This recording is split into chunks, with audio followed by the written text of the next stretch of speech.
Gas masks and hand grenades.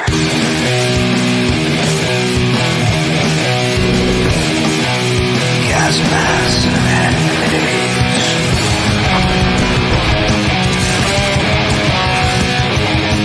Gas masks and hand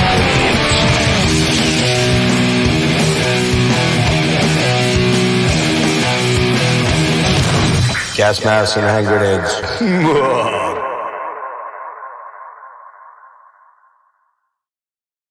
Hey, what is happening, peeps?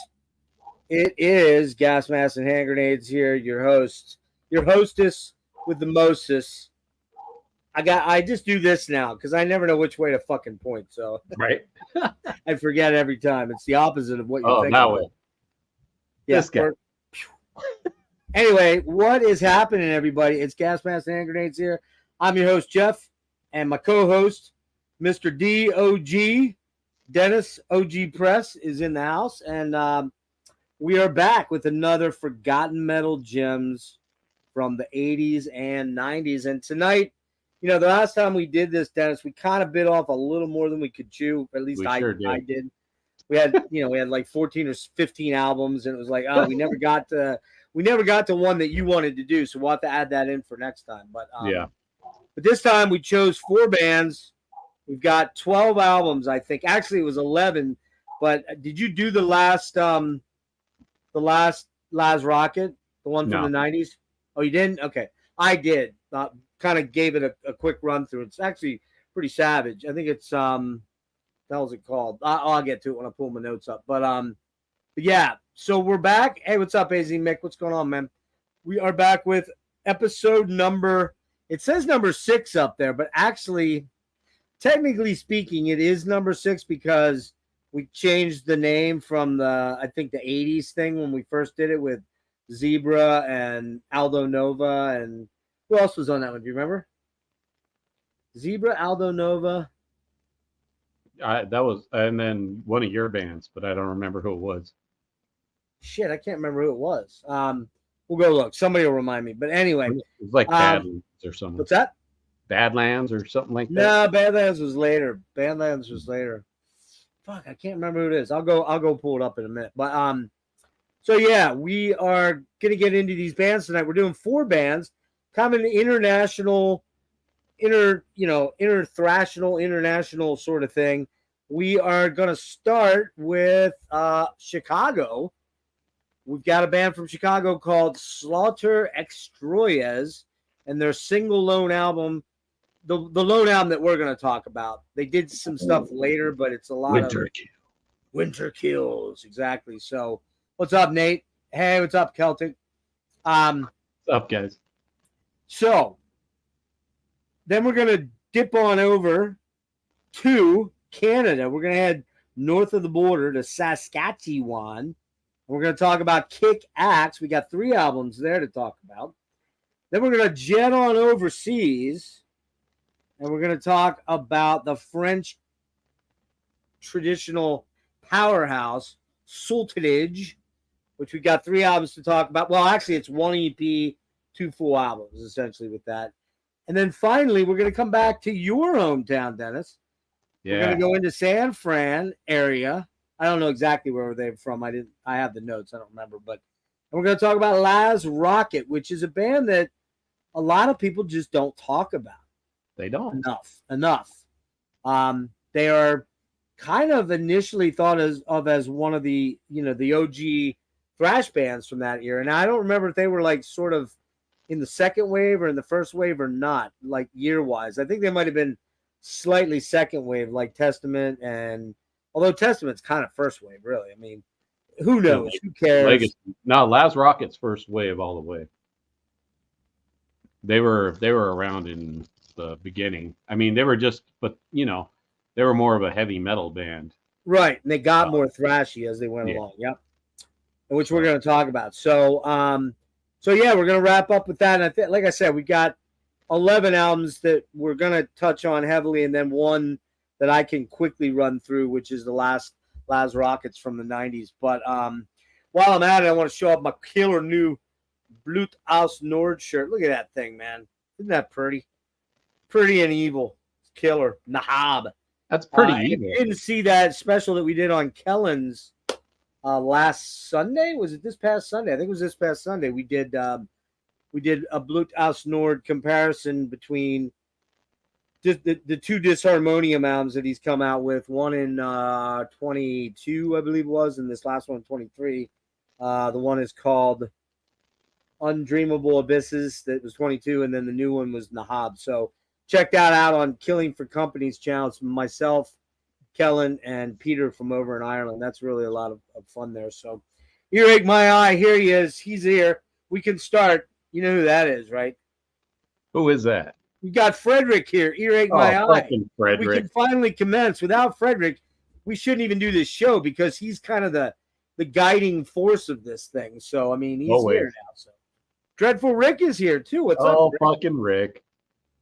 Fargan Rick. We're gonna do a live. We're gonna do a hang after the Rick. After Dennis and I wrap up. So we'll do a hang, and I sent out the links to a bunch of people, and I think a bunch of people are gonna jump in later. So we'll see when we get wrapped up here. But Dennis, you ready to rock and roll? Are we ready to get into this? I'm ready, sir. All right, let's do it. So generally speaking, with these, we tend to try to do bands that either one of us owns, right? And I got a little bit ahead of myself on this one because I think Slaughter Extroyers was mine, right? Yeah. And was Sortilege mine as well? I think that Sortilege was kind of both ours. We both and then Kick Axe we were both kind of into, and you kind of proposed Laz, but that was good because I think we kind of talked about that too. So, yep. So just so people know, neither Dennis nor I own two of the Sortilege, the EP and the Heroes album, the last good one, before they broke up and then got back together. And neither of us own Slaughter Extroyers. I went hunting for it. It's kind of hard to find, especially on vinyl. It's out of what I want to pay for it. It's a really good album. We're going to get into that in a minute, but it's not worth like $45, $50 for me. So I've tried to find a CD, and the one guy that actually had it for sale 2 weeks ago was out of town for like 2 weeks, and I was like, I'm not going to buy it and have it show up whenever, so I'll grab that at some point. But I found a website, though, Jeff, that has it, like some weird label, like a metal label that has it. Yeah, it's like classic metal or something like that. I think it's like $16. They still have it in stock. Oh, really? You found it? What, CD? Yeah, CD. Okay. Just the reissue. Yeah, the vinyl's hard to find cheap. I know Rick has it. But yeah, so, and I'm pretty sure Brian has it, and we'll get into that right now. I'm gonna pull up the picture here if you haven't seen this before. So this band, Slaughter Extroyers, I'll give you a little bit of history on them, is from Chicago. I just need to do a little arranging here. Give me a sec. As usual, I'm not ready for prime time, of course. And I've been drinking. I've drank a half a beer, so I'm loaded. Oh, by the way, we should people probably can't see, but remind me when we go full screen, we'll show off our alcohol for the night. Come on, Jeff. Jesus, where the fuck is it? Almost there. Hold on. All right, here we go. So, Slaughter Extroyers, Winter Kills. This is a band from Chicago. This album was Winter Kills. There you can see the front and the back of the CD. That's, I believe, the reissue, because initially it was issued independently in 1985, May 22nd. And hey, Malia, what's up? It was released. Slaughter Extroyers had the release party, or Winter Kill album premiere show, as Flyers called it, as part of a large show called the Metal Feast, 1985, May 22nd, 1985, at Condesa del Mar in Alsip, Illinois. The show featured Slaughter Extroyers, Pantera, Quick Change, and Quasimodo. Now, I'm not sure if it's the Pantera that we think. It would be the metal. What was that album called? Which one? Metal Magic? Yeah, Metal Magic era, I would think, 85-ish. So it's probably the Terry Glaze era, I would think, if that's who was at this show. Quick Change is sick, too. Quick Change is like a pretty underground thrash band. Okay, I never heard of them before. The entire show was simulcast live on WARG 88.9, a local rock and metal radio station. The final song title is listed as Mother, Mother Blank on the back cover, Motherfucker on the lyric sheet, and Mother, Mother on the B-side label. All the lyrics are by Jonathan Stewart. They came with a typewritten lyric sheet. Some lyric sheets have lyrics in blood red ink, others are in black ink. These are for the original. I think there was a press of like 500. They dedicated the album to Brian Sorfek, whoever the heck that is. So, independent release, 12-inch vinyl. I don't see where it says a number of albums that were released. But the original band was John Stewart on vocals, Paul Kratsky on guitars, Brent Sullivan on bass, Dave Banau on drums. Sadly, Dave has passed. I think he passed in 2016. And John Stewart passed of, I believe, lung cancer in 2018. These guys were a little bit older than me, probably would be late 50s, early 60s now, very early 60s. So there's your album. There's kind of your information on it. Again, released May 22nd, 85. Recorded and mixed at Star Trek Studio, Oakland Park, Illinois. Co-produced, co-engineered by Slaughter Extroyas. It was re-released by Monster Records. Wow, shit, where'd it go? Come here. Monster Records in 97. And then in the end, it came out on CD in 99. Forged in the Fire issued it in 2009 on CD. And then in April 9th, 30th, 27th, and August 27th, Cult Metal Classics. That's the one you were thinking of, Dennis. Cult Metal Classics. There it is, yeah. Issued it on CD first in April 9th, 2021. April 30th, they put out a 12-inch vinyl. And August 27th, they reissued it. I don't know the numbers. I don't know if that's here. I know you could probably find it. There were three colors on the first issue. It's remastered. It's limited. I think it might have been 500 or maybe 1,000. I'm not sure. And then the reissue again came in. I know there's a blood red and a red and clear splatter, I think. So that's kind of all the details I have on this as far as the band. There is quite a bit of you can find quite a bit of stuff out on YouTube of them playing live. You can find there's a show that they do like a local new Chicago talk show where it's a bunch of them and another local band, and they've all got their hair and they got their spandex on and their bracelets, and it's funny, but it's actually pretty cool. I should have pulled that up, but I'm afraid to do these things during the live. Maybe I'll look for that once you get into talking about this, and we'll see if we can play a little bit of it. But it's kind of funny because they seem like such nice boys. And there was information on the bass player, Brent Sullivan, has a Facebook page that doesn't look like he's been on in years. But back in, I want to say 17, 18, I believe, there was some information on there that they were recording a new Slaughter Extroyas album. They had a new drummer, and it was the core of the bass player, Brent, and Paul, the guitar player, who's a savagely good guitar player. So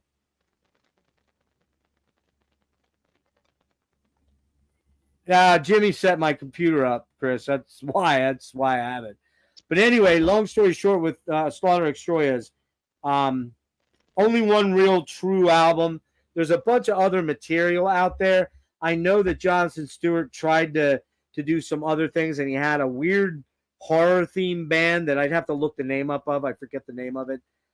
If Brian pops in here, he'll know because we talked a lot about this stuff. So, yeah, solo album. That's right. He does have, well, it's solo, but isn't it with that horror group? Like, I have to look that up. Anyways, so Dennis, what do you think about Slaughter Extroyas upon, and this was a band you weren't familiar with, right? I wasn't. I had seen that cover around, especially that one with that face on it. I remember seeing that one. I probably saw that at like at somewhere like actual, like I saw that CD somewhere, but I never picked it up because I didn't know what it was, and plus that cover looks horrible. Yeah, but I don't. Hang on one sec. I want to clear something up here. I don't think that's there. It is. that's the Free the Beast thing. And I Yeah. honestly, I think that's a lot of live tracks and like Yeah, it might be. demos and shit. And That's it's the only thing I've ever seen like in Yeah. person I somewhere. think it's live and demo tracks, and it's kind of, I don't want to say it's sketchy, but there's a lot of material in there that didn't kind of blow my mind. But okay, sorry about that. Yeah, No, you're good, man. Yeah. What year did this come out? this came out in 1985, May of 1985. 85. Okay, yeah, I did write that down. So for me, yeah, it was kind of a newer band, not newer, but you know what I mean, like a new band I heard of. Right. But I probably heard of them way like before. You know, somebody was talking about them in some stream or some. Oh, there's somewhere. a lot of people. I learned about him from Brian Arkham, and I know he was talking about it quite a bit. Rick, I'm pretty sure Rick has this. But yeah, no, he does not have an OG on this. Dennis does not have this. And that's the thing, you know, it just goes to show you one thing. You're never going to know every fucking band that's out there. You're just not. As much as you want to, as much as you want to know every fucking metal band out there, it's almost an impossible constant search. And that's why we do what we do, right? I mean, that's why we get into this shit and we find these cool little secret things that, you know, like this was an independent, small little Chicago band that really should have made it a lot bigger. But go ahead. Sorry. Yeah, and you're probably thinking too, probably if you were in that area at the time, there was probably these CDs roaming around like in different record stores and different places where you were just like, okay, like what is that? Because I've had that too, like where you live is you can find these kind of like obscure records because they just float around in there because they're not really selling unless they're selling them at shows. So I found out about this band and I don't remember exactly where. It was years ago, but I didn't really like pay attention to them. Someone brought them up in the VC again, so I started listening to them again, and I was like, okay, this is a pretty cool band. Definitely like a progressive metal band, traditional, but there's a lot of different aspects of this band, I think.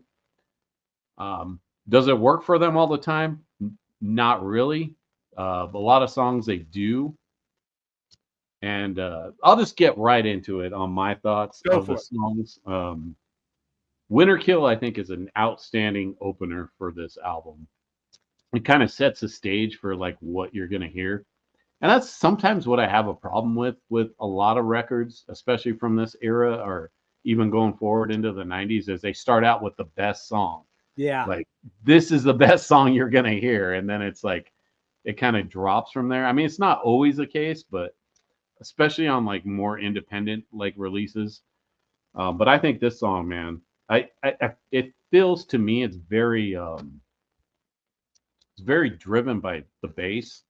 And a lot of these songs are very bass driven. Crazy good bass player. Good bass player. And to me, like, I love that. I love this song. I like it, but it has, you know, that kind of Maiden-esque quality to it, especially on this 100% Maiden. Yep. Melodic vocals, gets heavier with killer riffage. Just a fucking killer song, man. If you just hear any song by this band, I would suggest Winter Kill. The next song, No Idea, cool mid-pace banger. Like this song. The Stage, Ripper. So I like this song because it has like kind of a theatrical theme to it. It has a very theatrical feel to it. Obviously, The Stage. City of Steel, very bass driven again.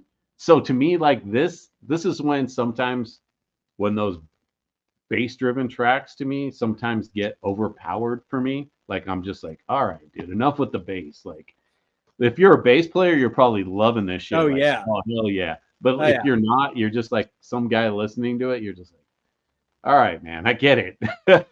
But yeah. It's very busy, bassy, and it's you can tell this guy loves Steve Harris. You can tell that he's all over the Steve Harris thing. Up in the mix, man. But taking it almost to the extreme. There's no doubt. Yep. Yeah. Charlotte. I like the synths on this one, the cool intro, and a very early Maiden.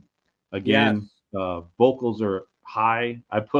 Sometimes they're a little annoying, like his vocals. He's histrionic. He's very histrionic. you kind of compare it to what we were talking about before with Tyrant, where his vocals are kind of dude, exactly. That's exactly what I put in there. This is Tyrant right here. This band, just over the top at times, where he's doing the Halford scream, and it's great, but it's like, okay, yeah, like did you have to do it every open segment, or where he would do something like that? I can't get high like that, so you do and you do this freaking high, and then you do the and you do that freaking weird growly voice. And you're like, all right, man, that's a little too theatrical for your own good. You know what I mean? Yeah, that's what I mean. But I get it. It's a band. They're probably young. You know what I mean? They're they're throwing everything into the pot to get this CD out. So I get where they're coming from. And, the recording quality is probably not the best. They didn't have like $1 million to spend on the studio. So no, they had no money. This is independent. Exactly. So they did their own thing. I can't super complain about that. But I mean, if I'm doing an actual honest like review of these songs, like sometimes like that stuff, it just like it doesn't work all the time. Black Rose and Thorns sounds a little unfinished in parts on this song, where it's like, where are we going with this? But I like the song, but again, it seems like they didn't have a lot of time to like, come up with like full songs. And then that last song, the motherfucker. This one sounds kind of like a jam. I hear a lot of this one, man. The bass is fucking insane on this. Total Geddy Lee, fucking Billy Sheehan worship. Billy Sheehan, right? Exactly. Yeah. But I mean, overall, I like this record a lot. I like to listen to it. Like I said, I mean, on every record, sometimes there's songs where you're just like, it's not for me, or that's okay. But I like this record a lot for what it is, especially like an independent release, as just a killer like underground record for '85. So. I mean, I give them props for what they did. Definitely for me, it's like a 7.5 out of 10 for me. Okay. Just a couple of songs are unfinished, or the vocals and bass are a little out of place. But is this one? I'd imagine if you ran across it in the wild, you'd grab it. But I mean, I'm still, if I find it for cheap, I'm gonna. I mean, even if I pay $15 for it, I'm still gonna buy it. I'd like to hear it on CD at least, if I can't get the vinyl, because I mean. Listening to it on, YouTube or whatever, right? You're still not getting that full experience. You lose a lot. You lose a lot of definition, sure. And there's another record I'll talk about here where, if you listen to it digitally, it sounds completely different than the vinyl. So we'll get into that later. But what do you think of this record?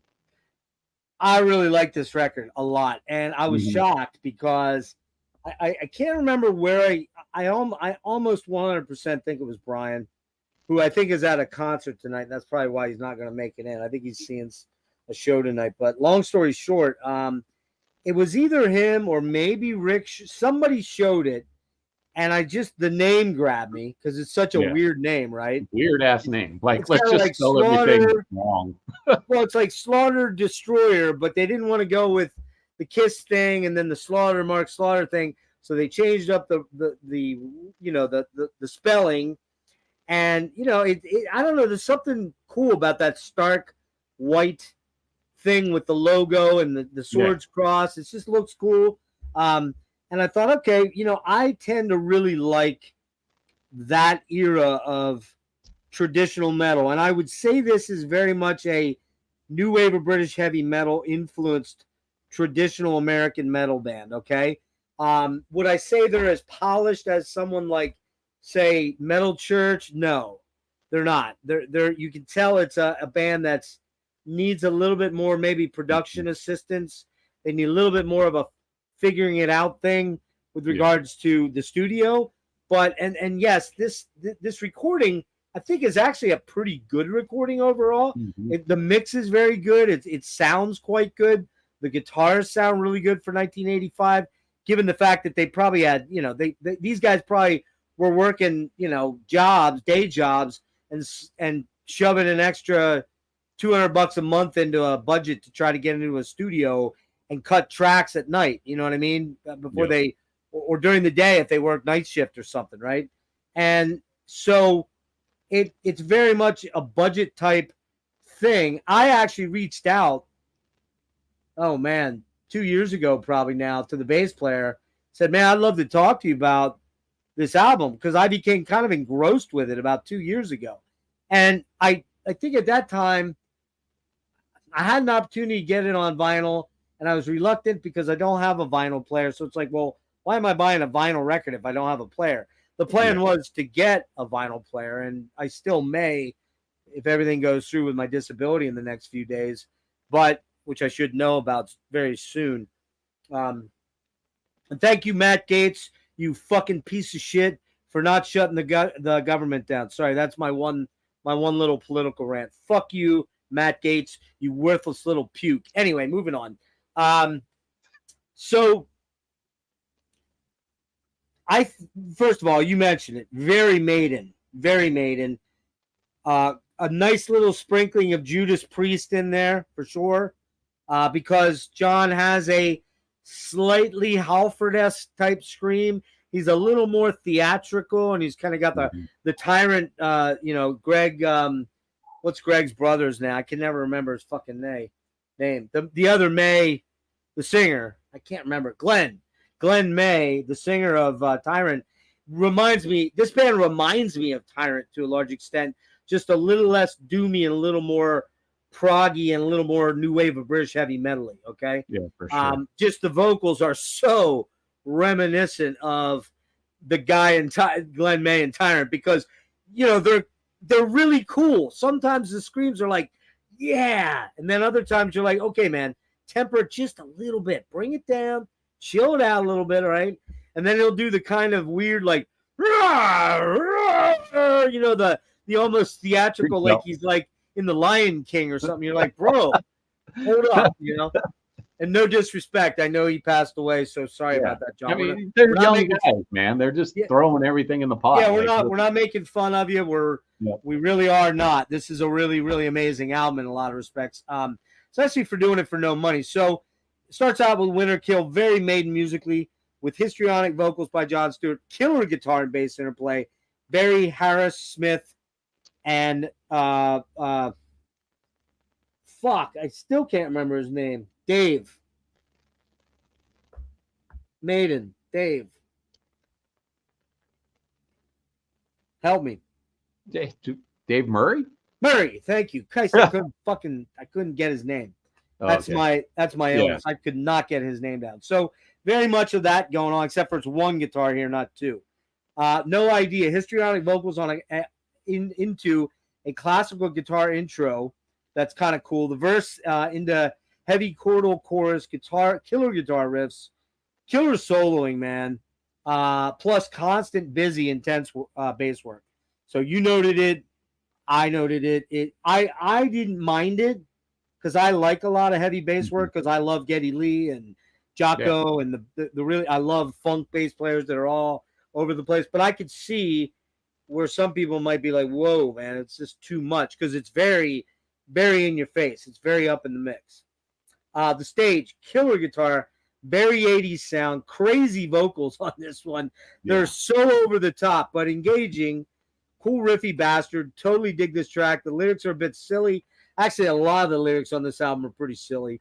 It goes from like motherfucker, like, straight up misogynistic type vocals, to the next song, which is called City of Surtel, which is this weird proggy Maiden tale circa Killers, man. It's Killers era shit, right? It sounds like, and even this guy has a little bit of Paul Di'Anno, the raspy higher register, right? I hear a little bit of Paul Di'Anno in there. Yeah, for sure. So this one is about ancient conquest, castles, and killings. Super silly, but yeah, that guitar work, crazy good. Crazy vocals and in-your-face bass mastery. Amazing solo on it, and the singer's nutty, over-the-top delivery is silly, but fucking awesome. Charlotte. Now, this one is interesting because this is 1985, and Charlotte the Harlot was 1980, right, or 81. And so I'm wondering if this is a continuation of the Charlotte tale. I don't know. I was thinking that too, and then I was like, or is this like Charlotte's Web or something? I don't know. Charlotte's Web. Oink oink.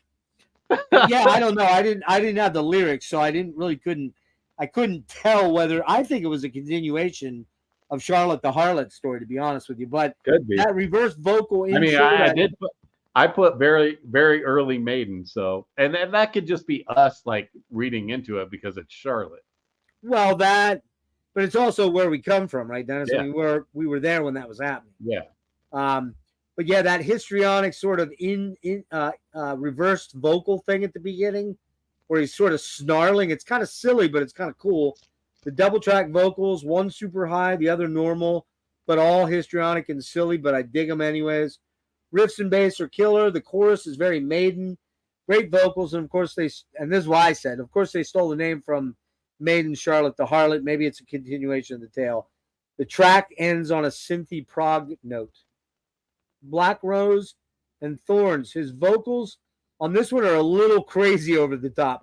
This one was the one where I was like, man, dude, chill a little bit, chill. But it's still a killer track. It sounds like an evil, angry love song, right?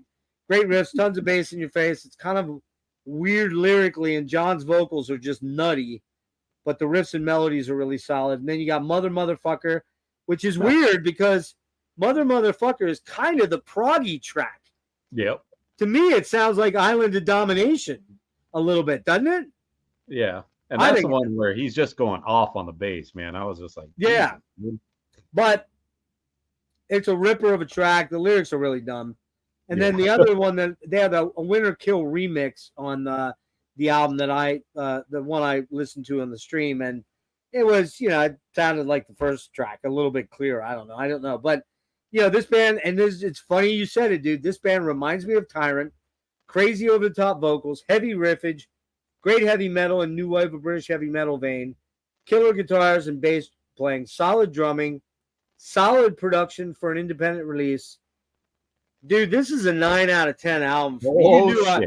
You knew I was going to be higher than you. You just knew it. I knew it. To be honest, I got to get this thing on physical. Frederick, something is telling me you don't need your copy of Winter Kills. You should donate it to Gas Masks and Hand Grenades. I heard that through the grapevine that's why you're here tonight, to donate your Winter Kills OG press to me. So actually you have a reissue though. You do. Anyway. Yeah, dude, fucking killer. I gotta get it. Like you said, you've seen it for $16 out there, which I dropped $32 for the new Tomb Mold album today, which I was like, really? You kidding me? So I can do the 16. That's gotta do that. So yeah, man, that's a killer album. 7.5 for you, 9 out of 10 for me. I mean it. I really like this album, and I have to own it. Yeah, I figured you would. It's more in your style than mine, for sure. Yeah. I'm excited to get into the all these bands, man. There's just some great bands. So Sortilege is from France, Paris. They began their career, formed in 81. Let's see what label.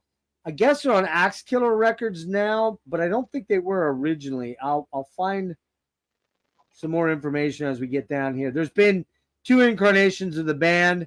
Both have featured Christian Zuhl Augustin on vocals, and also Daniel Lapp on bass. The other versions of the band featured Didier Demajan. I'm going to fuck these names up. Demajan on guitars.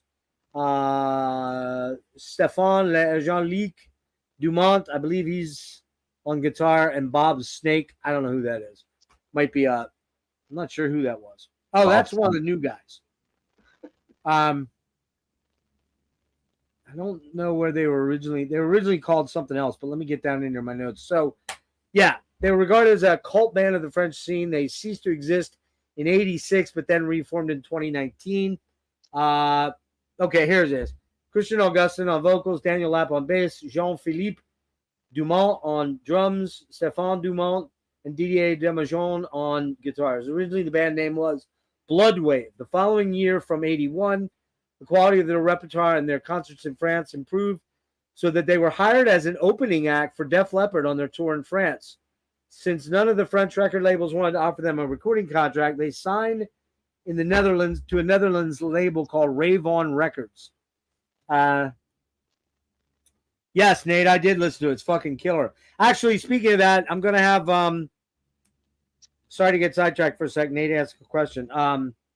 Yeah, I'm going to actually have Derek Vela on from 2 Middle. I might have the other two guys on too, and we're going to talk about the album probably at the end of October. Lots of cool stuff coming that I've got planned. Anyways, back to Sortilege. They signed to Rave On Records. A few months later, the band recorded an EP called Sortilege, which was very successful. With this initial success, the band signed to the French record label Madrigal. A few weeks later, the band went to Germany to record their first album, Metamorphos. This was again a success mainly in France and Germany. With the success of Metamorphoses, I think it's Metamorphose. The band played in many international festivals and became popular in Germany, Netherlands, Switzerland, Belgium, and France. Feeling that their French may harm global sales, the band decided to re-record their album Metamorphose in English. However, the English version of the record sold poorly everywhere except in Japan. In 1986, Sortilege released their last album, Les Armes des Heroes. Like the previous album, it was recorded in Germany. At the same time, they recorded an English version, which again sold badly. Tired of the lack of public support and difficulties encountered in relation to the record companies, Sortilege decided to split in 86. The band reunited 2019 without guitarist Stéphane Dumont for a festival appearance in Germany. In April 21, Sortilege announced their return with a brand new lineup, helmed by original vocalist Christian Augustin on their Instagram page.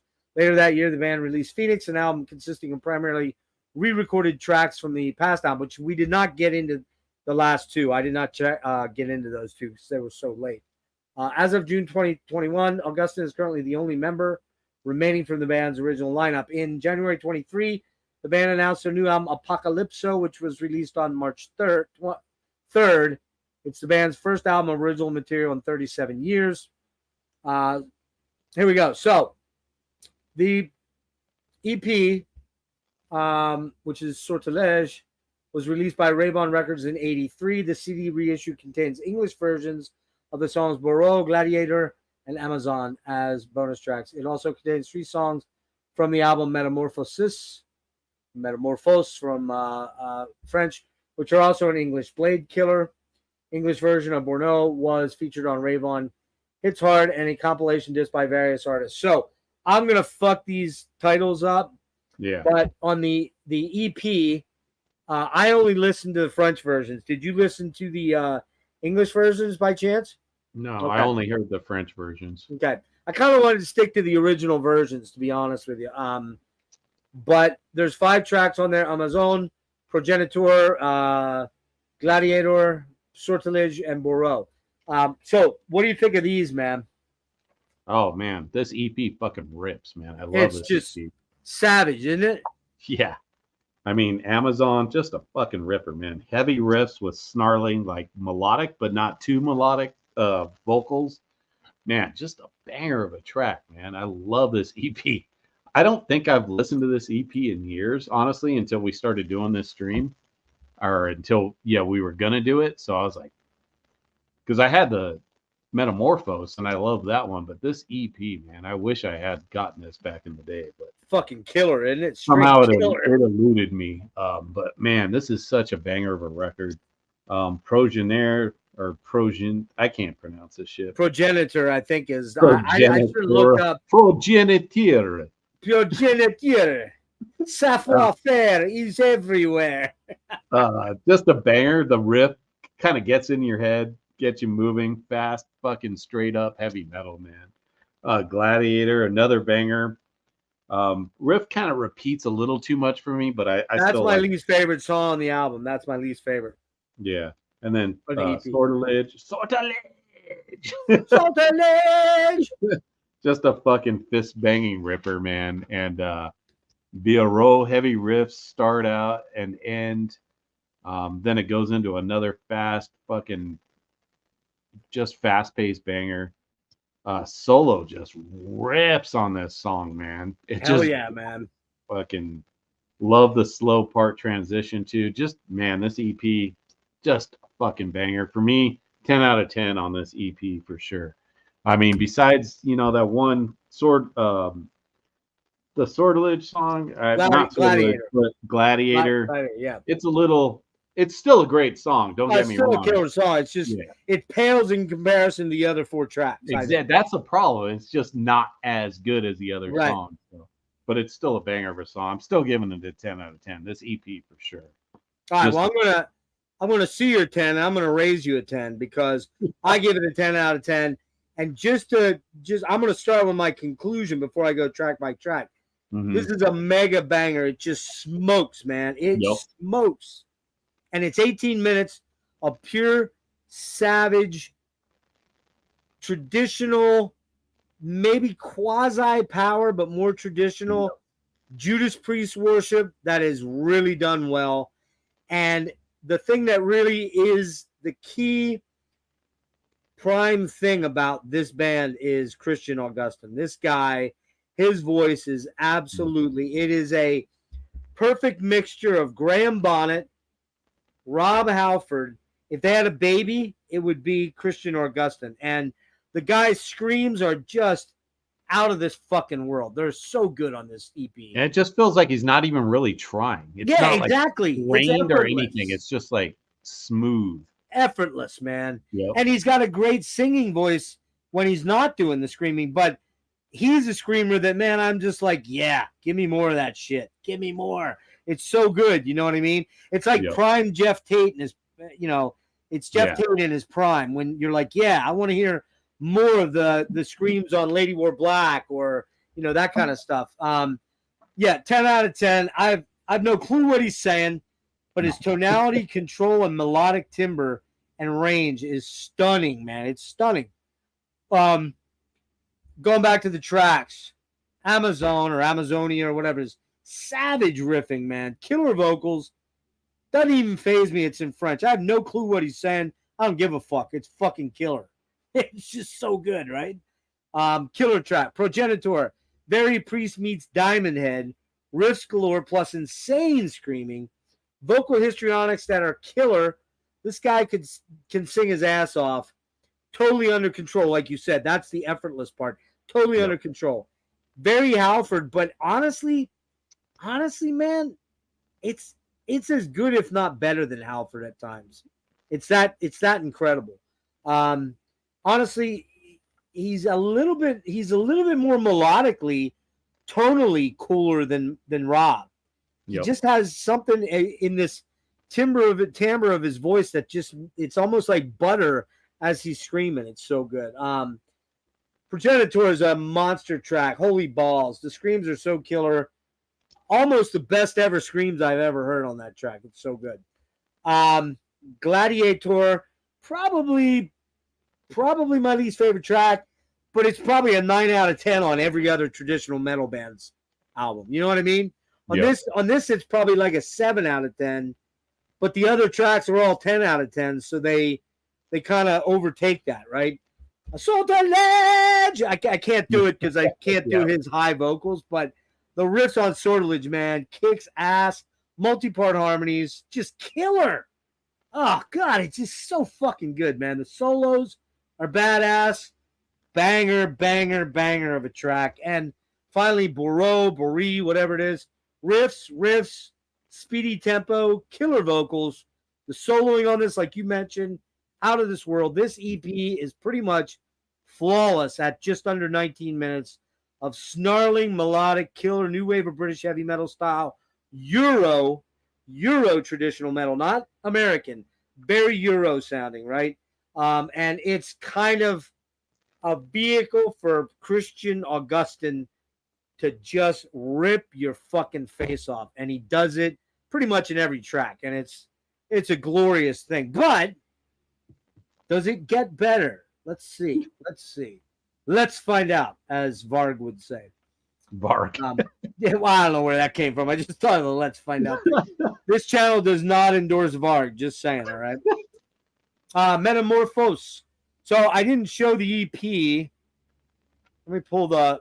I'm gonna show you guys. We don't own these, and that's a kind of a crime. Actually, Dennis owns this one, but let me pull the. Right, so there is the EP right there. Can you see it, Dennis? Yep. All right, Sortilege.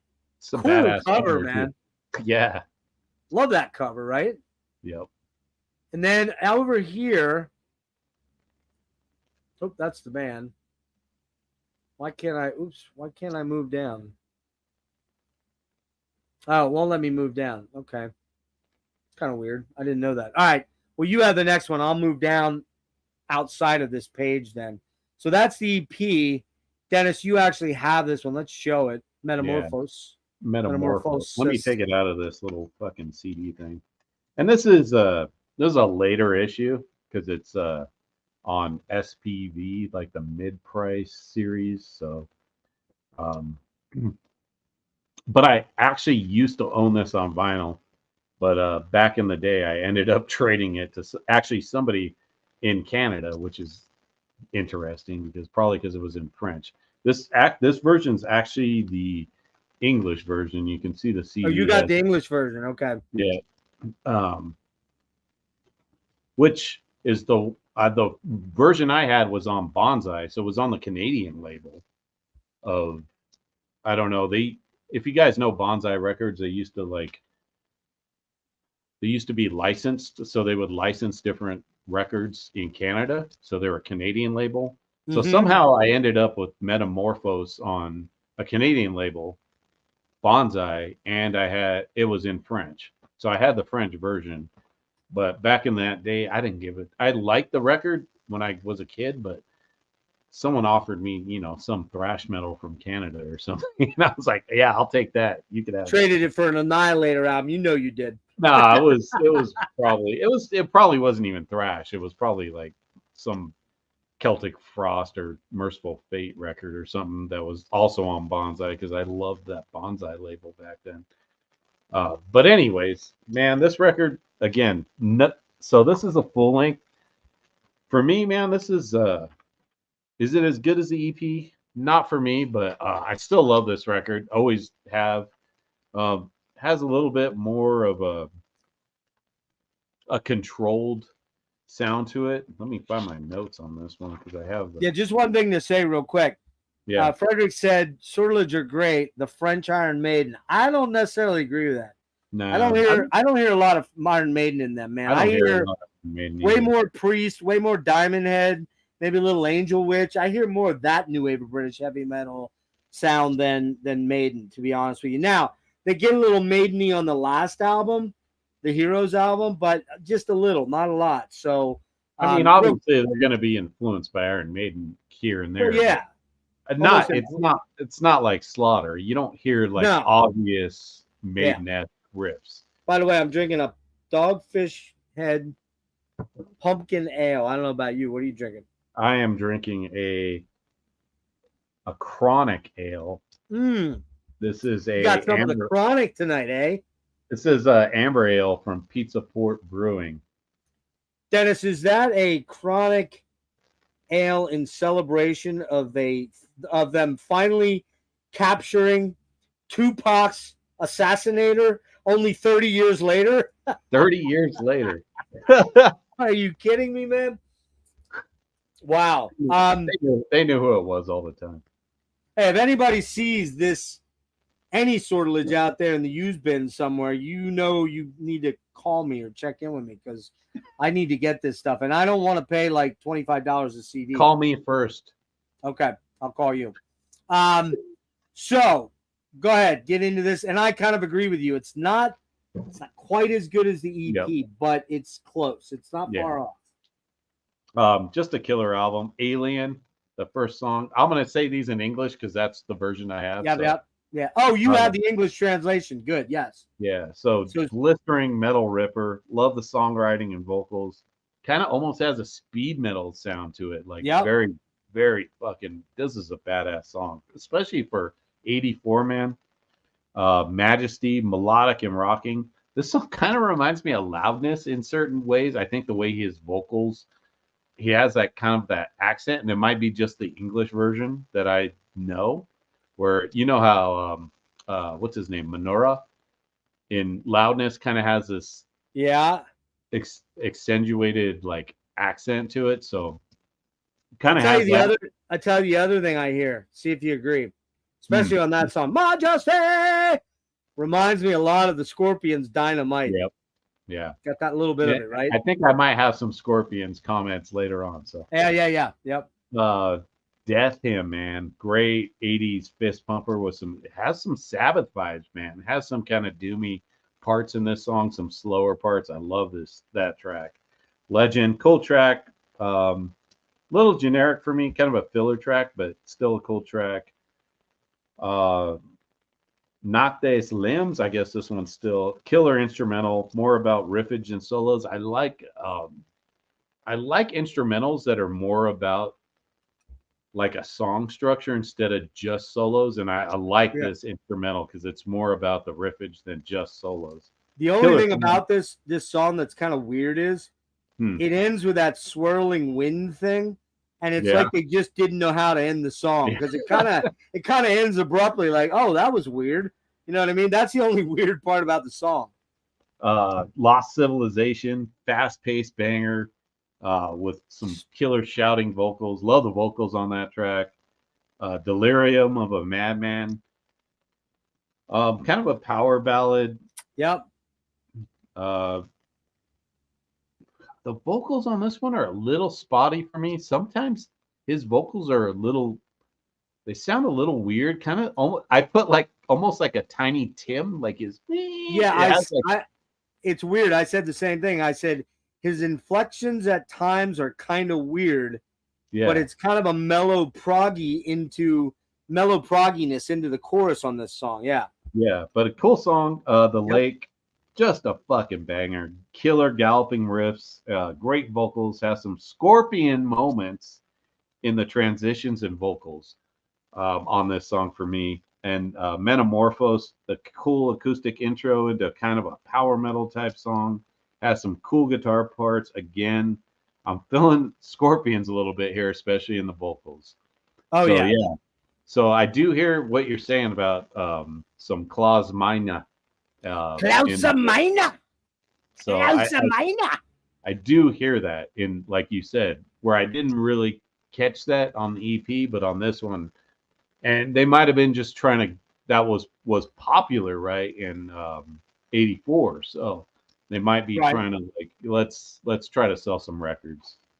But I didn't hear that him sounding like that on some of these tracks, like he does on this record compared to the EP. But I mean, it's still cool. I mean, I love the Scorpions, so definitely a banger of a record. For me, it's a 9 out of 10. And it's really kind of short, man. Hang on, I'm gonna get this started here. All right, we're gonna take a chance on this, and I gotta play this. We're gonna take a chance, but anyway, we got some Uncommon Power in here. Oh, yeah, we got Uncommon Power. What's up? Is that Mike? Right? Is that Mike? That's Mike. It's Mike, right? Yeah, it is Mike. What's up, man? Good to see you, buddy. So it should be mentioned this is only 33 minutes. Again, a pretty short, dose of just slamming metal, right? It gets off the ground with what's the first song called? What's the translation?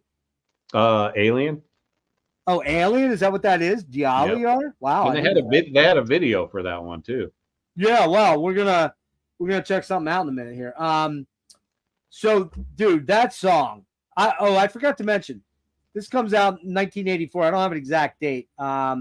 It comes out on Madrigal originally, and then Steamhammer reissued it. Is that what you have, the Steamhammer, or did you say? Yeah, I have the Steamhammer version. All right. The original version was 34 minutes 48 seconds. The re-release with a bunch of it's got the French and the English stuff on it.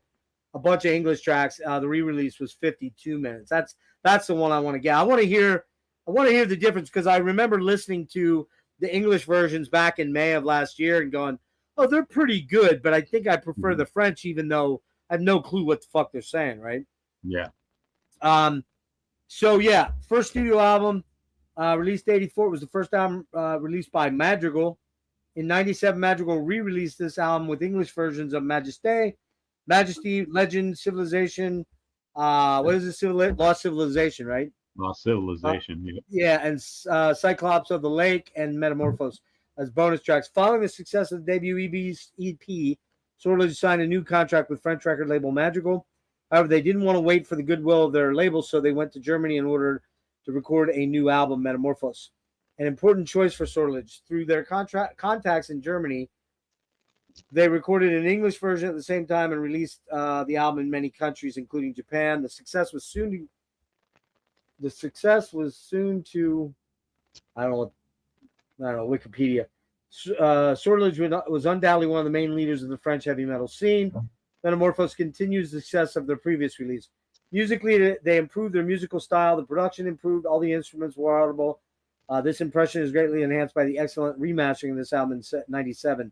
Above all, Sortilege hardens tone, less extensive and conclusive than the first EP. Zool is much more aggressive and vindictive. The riffs are hardened, and they became even more melodic. Lyrics are still based on fantasy. Sadly, since Augustine's singing in English wasn't as good as on French, English versions haven't sold at all nearly as well as anywhere except for in Japan. Videos were made for the Aliens and Metamorphose. The song Le Cyclope de whatever, the Cyclops of the Lake, is on the compilation album Metal Warriors, released by Ebony Records. A best of best songs from heavy metal circuit in the 80s. The song also appears on a compilation album Raise Your Axe, Les Sampler Collect the Axe Killer. That's a French label. So shit, dude, I had that. The Axe Killer one? Yeah, that's where I first heard Sortilege. Oh, the comp. Oh, okay, gotcha. So I have that. I have a couple Axe Killers. You know where my main two Axe Killer albums are?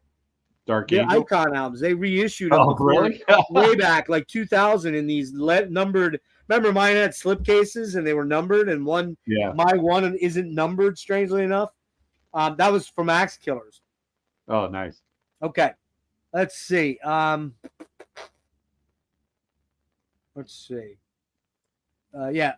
Metamorphose from this album. Oh, the Bonsai thing you were talking about. Bonsai Axe, published by Bonsai Records, had Slayer, Metallica, Trouble, Venom, and the song Metamorphose on it. So, real quick on the songs, very new wave of British for Aliens. Very new wave of British heavy metal with a slight, see if you hear me now, Rainbow and MSG sound. I hear a lot of MSG and Rainbow in that, man. Yeah. Very killer. Seems so much like an MSG song upon repeated listens. Killer leads, great melodic guitar. Majesty, very anthemic, and although the main riff is very commonly used in traditional metal, the vocals take it to the next level. Lots of killer lead work on this track, even tapping. There's quite a bit of tapping in 1984 for this album. Not that it hadn't been done by Eddie, but tapping wasn't a common thing you heard until the mid 80s, and this is 84. Yep. So quite a bit on this album. It's a barn burner for Majesty. Hymn de Mort, I guess that's Hymn of Death, is very MSG Rainbow with lots of tapping solos, Deep Purple like metal riffs, and screaming vocals, and lots of oh. You got to have the OOs in there, man. Smokes and gets doomy at the end. Legend, very Judas Priest at the beginning. Killer vocals, a bit strange at times due to the language barrier, but lots of serious riffage and solos. Cool track. 1980's de Lim. What's that stand for? Which one is that? The one after Legend. That's the one. That's the one that's just the same title. They didn't change that in English. Oh, they didn't. Okay, so that's the instrumental. It's a guitar wank. It ends in that weird swirling wind. I mean, probably my least favorite track, and I generally do like wanky,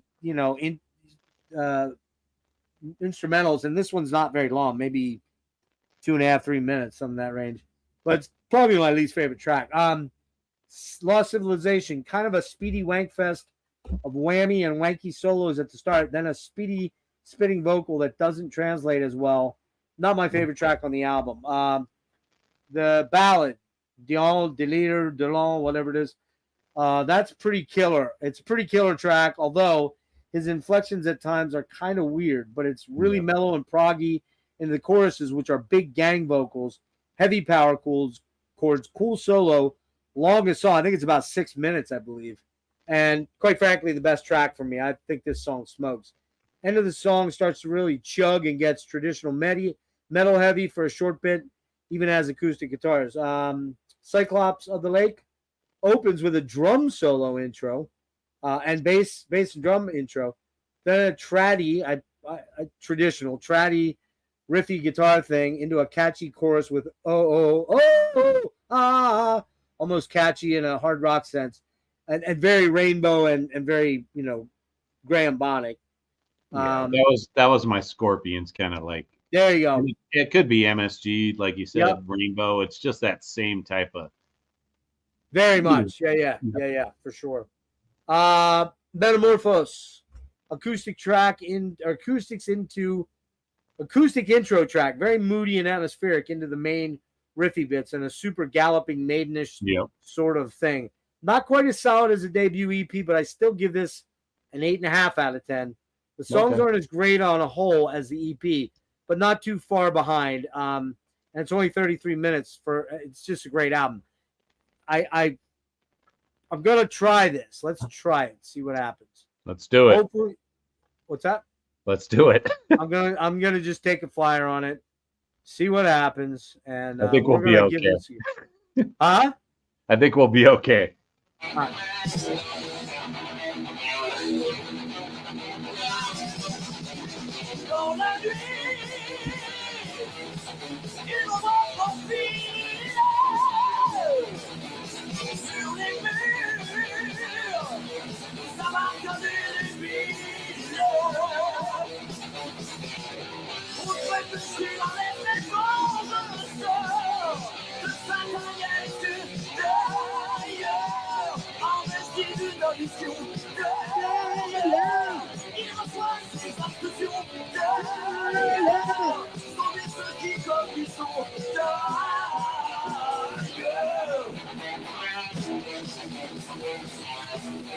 On guitar, the guy from Flock of Seagulls. Just kidding. Look at those fucking amps, man. I know. Riff monsters.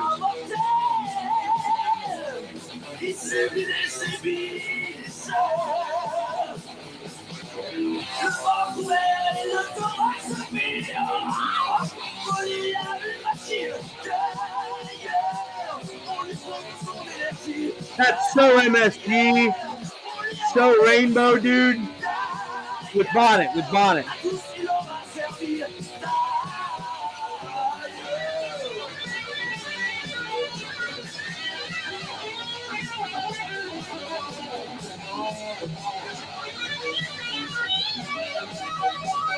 at that. Savage.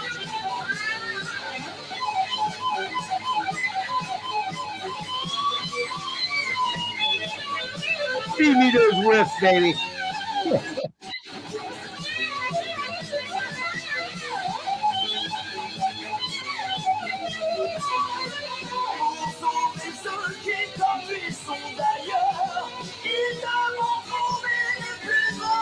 Here's where he sounds like Bonnet.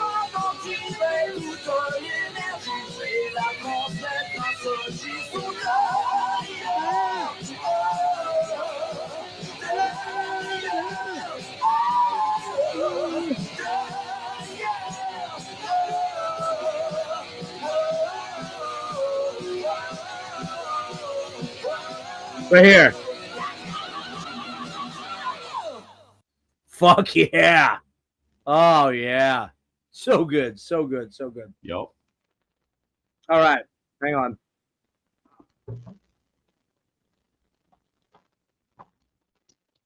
Okay. So,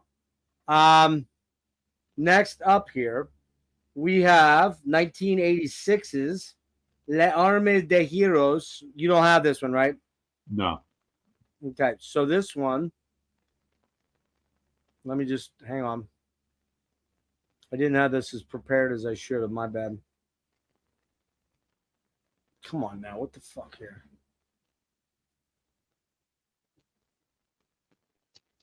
Why is it not letting me go down and search these? Hang on. You fucker, you.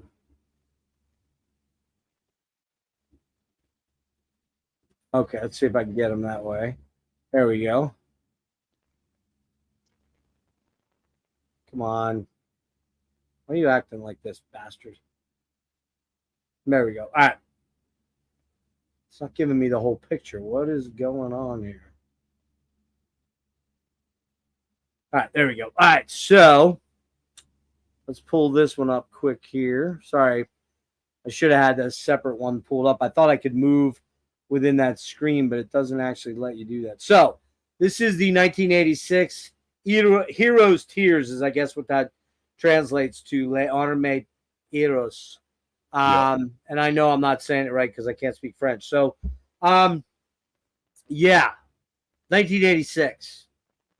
And this one, again, is on Madrigal and then was reissued with bonus tracks done in English on Steamhammer. And with the success of Metamorphose, Sortilege was able to participate in several music festivals in France, Germany, and Netherlands, alongside some of the greatest names of hard rock. After that, it was clear Sortilege became one of the best French heavy metal bands of its time. But the Parisians were still angry at their record company, dissatisfied with the way it was distributed. The second LP, Heroes Tears, was published in 86. Like its predecessor, recorded in Germany, an English version was recorded at the same time, intended primarily for the German market, but in fact it was the French version that sold best in Germany. On this second LP, they proved they were not a group designed to keep running in place. Quite the contrary. It's very different from its predecessor. The music here, much more mature. It is felt even in the texts. Listening to this album feels like I don't know who wrote this, but feels like Sortilege paid particular attention to their new songs. With Heroes Tears, Sortilege recorded a perfect album. While the music is less aggressive, the melodic aspect is absolutely unstoppable. Christian Augustin never sang as well. It really reaches new heights on this album. Perfectly served by Stéphane Dumont. I think that's the guy with the explorer type weird guitar there, being more inspired than ever in creating good riffs. Alas, Heroes Tears received many critical acclaims. Public response was less than enthusiastic. Part of the public haven't accepted the loss of aggressiveness, tired of the lack of public support, difficulties encountered in relation to record companies. The members decided to disband, a sad end for a group that just released this masterpiece of French heavy metal. The bonus tracks on the English version are Les Derniers Day. All right, they're Sagittarius, Elephant Man, Win Her Heart, and Flesh and Bones. So, what do you think about this one, dude? So this one, man, I got to be honest with you. I had never heard this record before we did this. I had never got this far in the Sortilege catalog. Right. And probably was put off by the cover because it just has like that Greek statue thing. So I was like, I'm not going to pay attention to that. But better, like whoever was writing that, better sound, production, has a bit more of a commercial sound to it, melodic, especially the first song. I can't pronounce these things, but it's called La Carnage dar Tordas. I think it's called Elephant Man. Oh, okay. Yeah, man, just a killer song. I really like this record, honestly. The more I was listening to it while I was like trying to write this thing, I was like, at first when I heard it, I was like more put off, like, it's more melodic, like not as good. But then I kept coming back to it, like, man, this record's actually really good. It was really growing on me more. I think it's more like a more mature record. That first song's really good. Chase the Dragon, man. I love that riff on that song. Great power metal with some gallop as well. Just an epic song. That's like just a fucking heavy metal song for me. La d'Honneur, kind of, this almost sounds like he almost sounds like the dude from Crocus on this. This has kind of a Crocus sound to me. Well, I said Klaus Meine, so you're in the same neighborhood. Yeah. Yeah. But yeah, still cool. Quan kind of has a keyboard acoustic intro, transforms into kind of a pretty epic heavy metal tune. then back to the ballad. I love that song. Mora, I guess, pretty. This one's kind of pretty standard hard rocker. Not one of my favorite tracks on her. Lama Tauger, another kind of almost has like a Y&T kind of ballady hard rocker with some. It's just kind of almost just more traditional, more commercial, I guess. Like I could tell on this record they were kind of trying to break out from what they were doing before to, get into the market, especially for, 86. It almost sounds might be a little bit dated for 86, honestly, with their sound. Narshan, anthemic rocker, cool song and riff. Messenger, cool, speedy track. I like that track. And then I listened to the Elephant Man English version. Really cool. I like the English version better than the French version. I remember liking the English version a little better too on this. Yeah, and maybe it's just because the lyrics it's more relatable, I guess. Relatable, I think is the word. Exactly. Yep. So, yeah, just cool, man. I like this record. I think it's a good melodic heavy metal record. Yep. I don't think it gets enough credit, and I get it. Like the cover is just kind of a put off. Like you're like, eh. Like if you saw this in 86 and you're buying whatever you're buying in 86 and you see this on the rack, you're like, pretty meh on that. Yeah, pretty meh, right? Yeah. Like, come on, guys. Like you went from it's not like Metamorphose, which has all that color and that creepy, weird, fake sort of anime monster on it. Yeah. Big spider. It's just bland. It's just bland. The first one has the weird insect demon on it. Yeah, and that's cool looking too, right? Yeah. And then like very weird. But yeah, man, I like this record a lot. And I'm probably gonna go back, honestly, to this record. Maybe even more than Metamorphose. I do. I like it better overall. Yeah, and it just has a tiny bit. It has like a more, I don't know what it is about it, but it's super.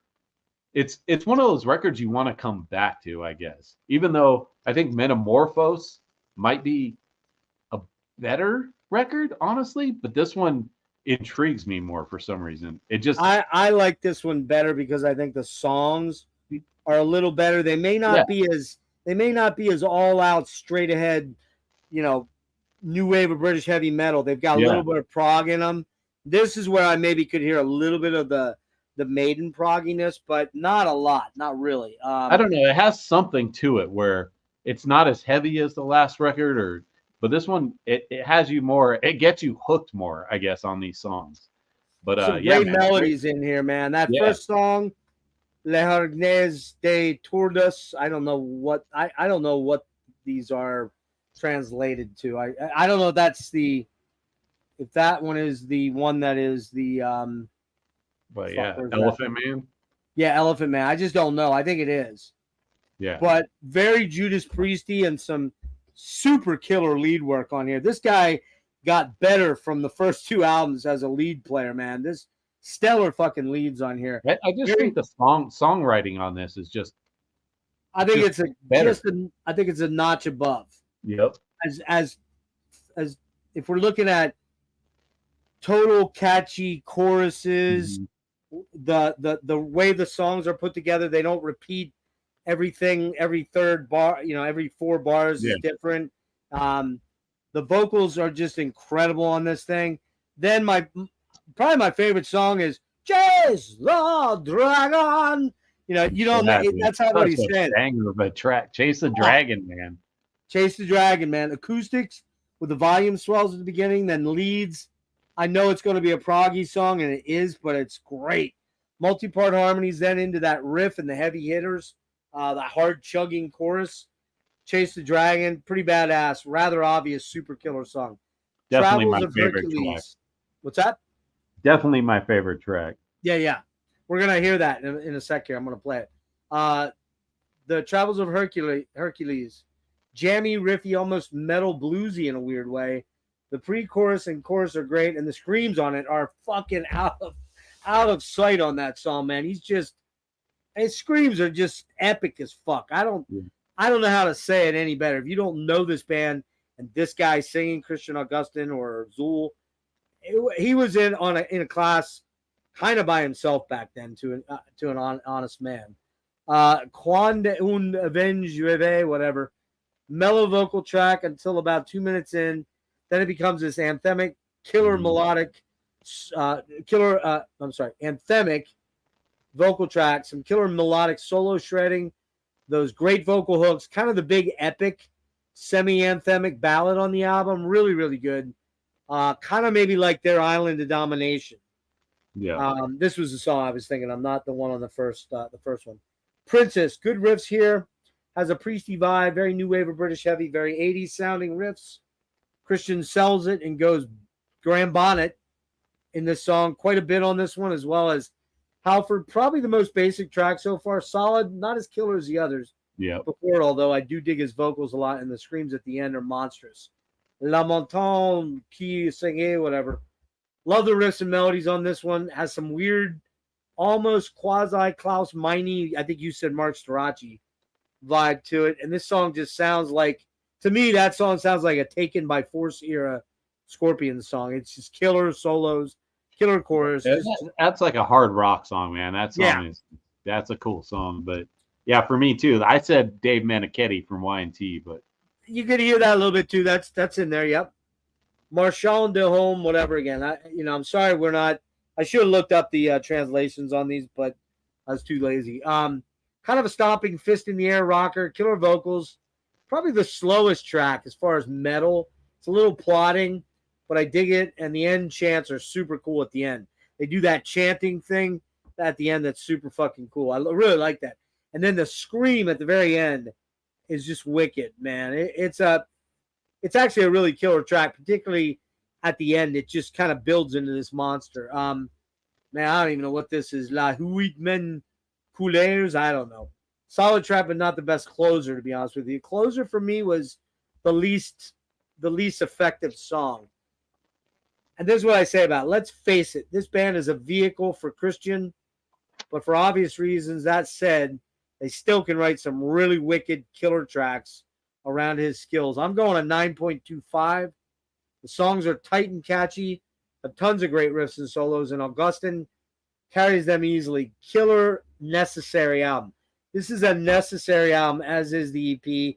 Actually, I would say all three of these are really something that, if you're a metal fan, you really need to own these. I'm embarrassed I don't own them. I should have owned them a long time ago. So, and I did. I went looking for them 2 days ago, and they were all like $24.99 on Amazon, which is the only place I could have got them fast enough to have them in time. And I'm like, yeah, I'm not paying $25 for a CD. I'm not doing it. No. Yeah. I'll have to dig around. I know I can find them on eBay. There's a couple cool metal distros that, 17, 18, 19 I can get them for.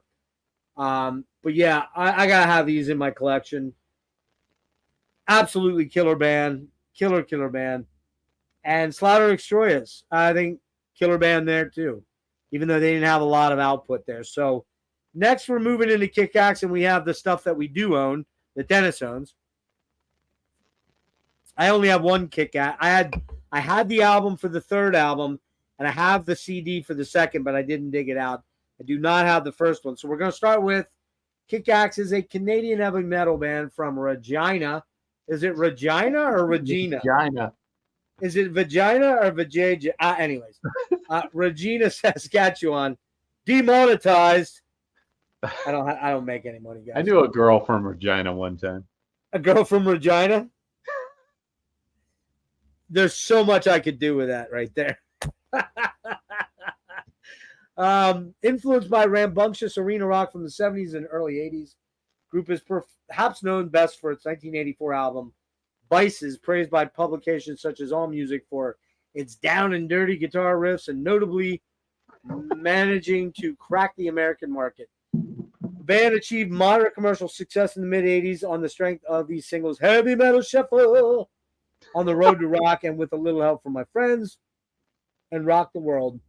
Following the release of their 86 album, Rock the World, Kick-Axe disbanded and remained on hiatus for many years. In 2004, they reemerged with an album called Kick-Axe 4. The band's classic mid-'80s lineup consisted of George Kristen, On vocals, Larry Gilstrom, lead guitar, Raymond Harvey on lead guitar, Brian Gilstrom on drums, and Victor Langen on bass guitar. Vocalist Kristen did not return for the band's 2004 reunion, being replaced by Gary Langen, who had actually been a founding member of the band in the 70s.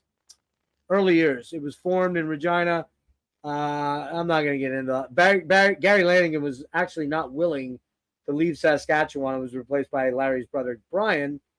And then he was the singer, and then he came back as the vocalist. Original vocalist was a guy named Charles McNary, but he left the band in 82. After an international search, he was replaced in 83 by George Kristen from Milwaukee, Wisconsin, giving Kick-Axe a distinguished frontman they long desired. Shortly after his joining the group, Like Vagina. Yes, like if you like Regina. We're talking about Regina, Saskatchewan, by the way. Their debut, shortly after joining, Kristen joining the group, they signed to a major label deal with Spencer Proffer and Pasha Records. I have a lot to say about that guy. Their debut album, Vices, was released in 84 to critical acclaim, and the band toured behind such top acts of the day as Judas Priest, Whitesnake, Scorpions, and Pasha label mates Quiet Riot. He produced Metal Health, by the way, and some other albums that probably should not be mentioned. But before we move on, I goofed. Let's do this. Sorry. Got a little ahead of myself. We're going to listen to a track off of Heroes Tears. This is Chase the Dragon.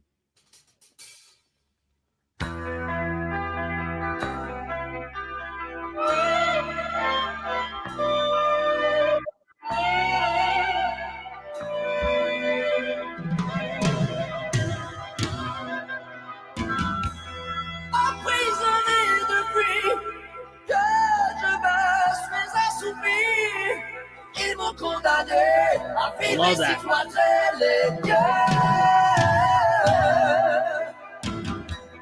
Pourtant aucun geôlier ne garde l'endroit où je suis prisonnier. Si je veux m'échapper, je dois d'abord chasser le dragon.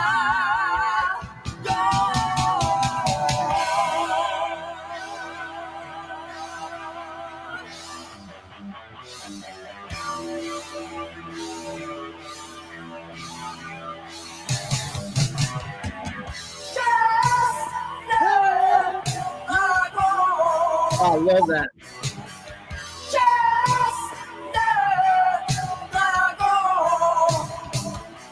C'est après avoir offensé les dieux en les ignorant que je me suis retrouvé en ces lieux au paysage désolant.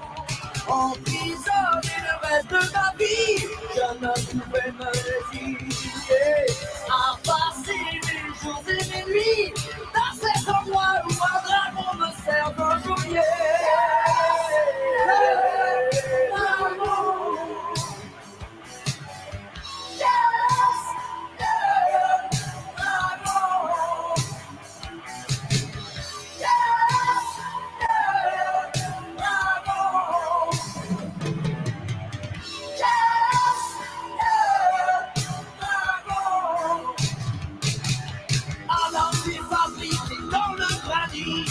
Une épée sommaire, un redoutable à qui rien ne résiste, augmentant mes chances précaires. Je peux sans crainte à présent défier cet animal qui m'empêche depuis bien longtemps de vivre libre et de construire mon idéal.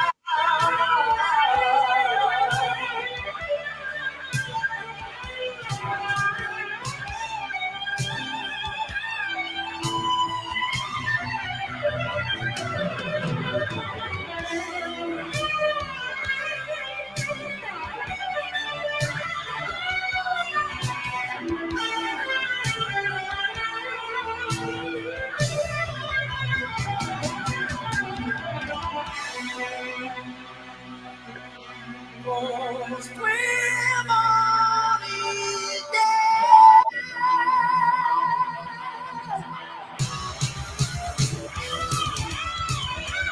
Ah. Fucking ripper.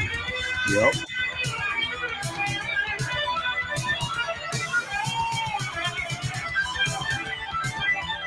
This guy's fucking shredding balls.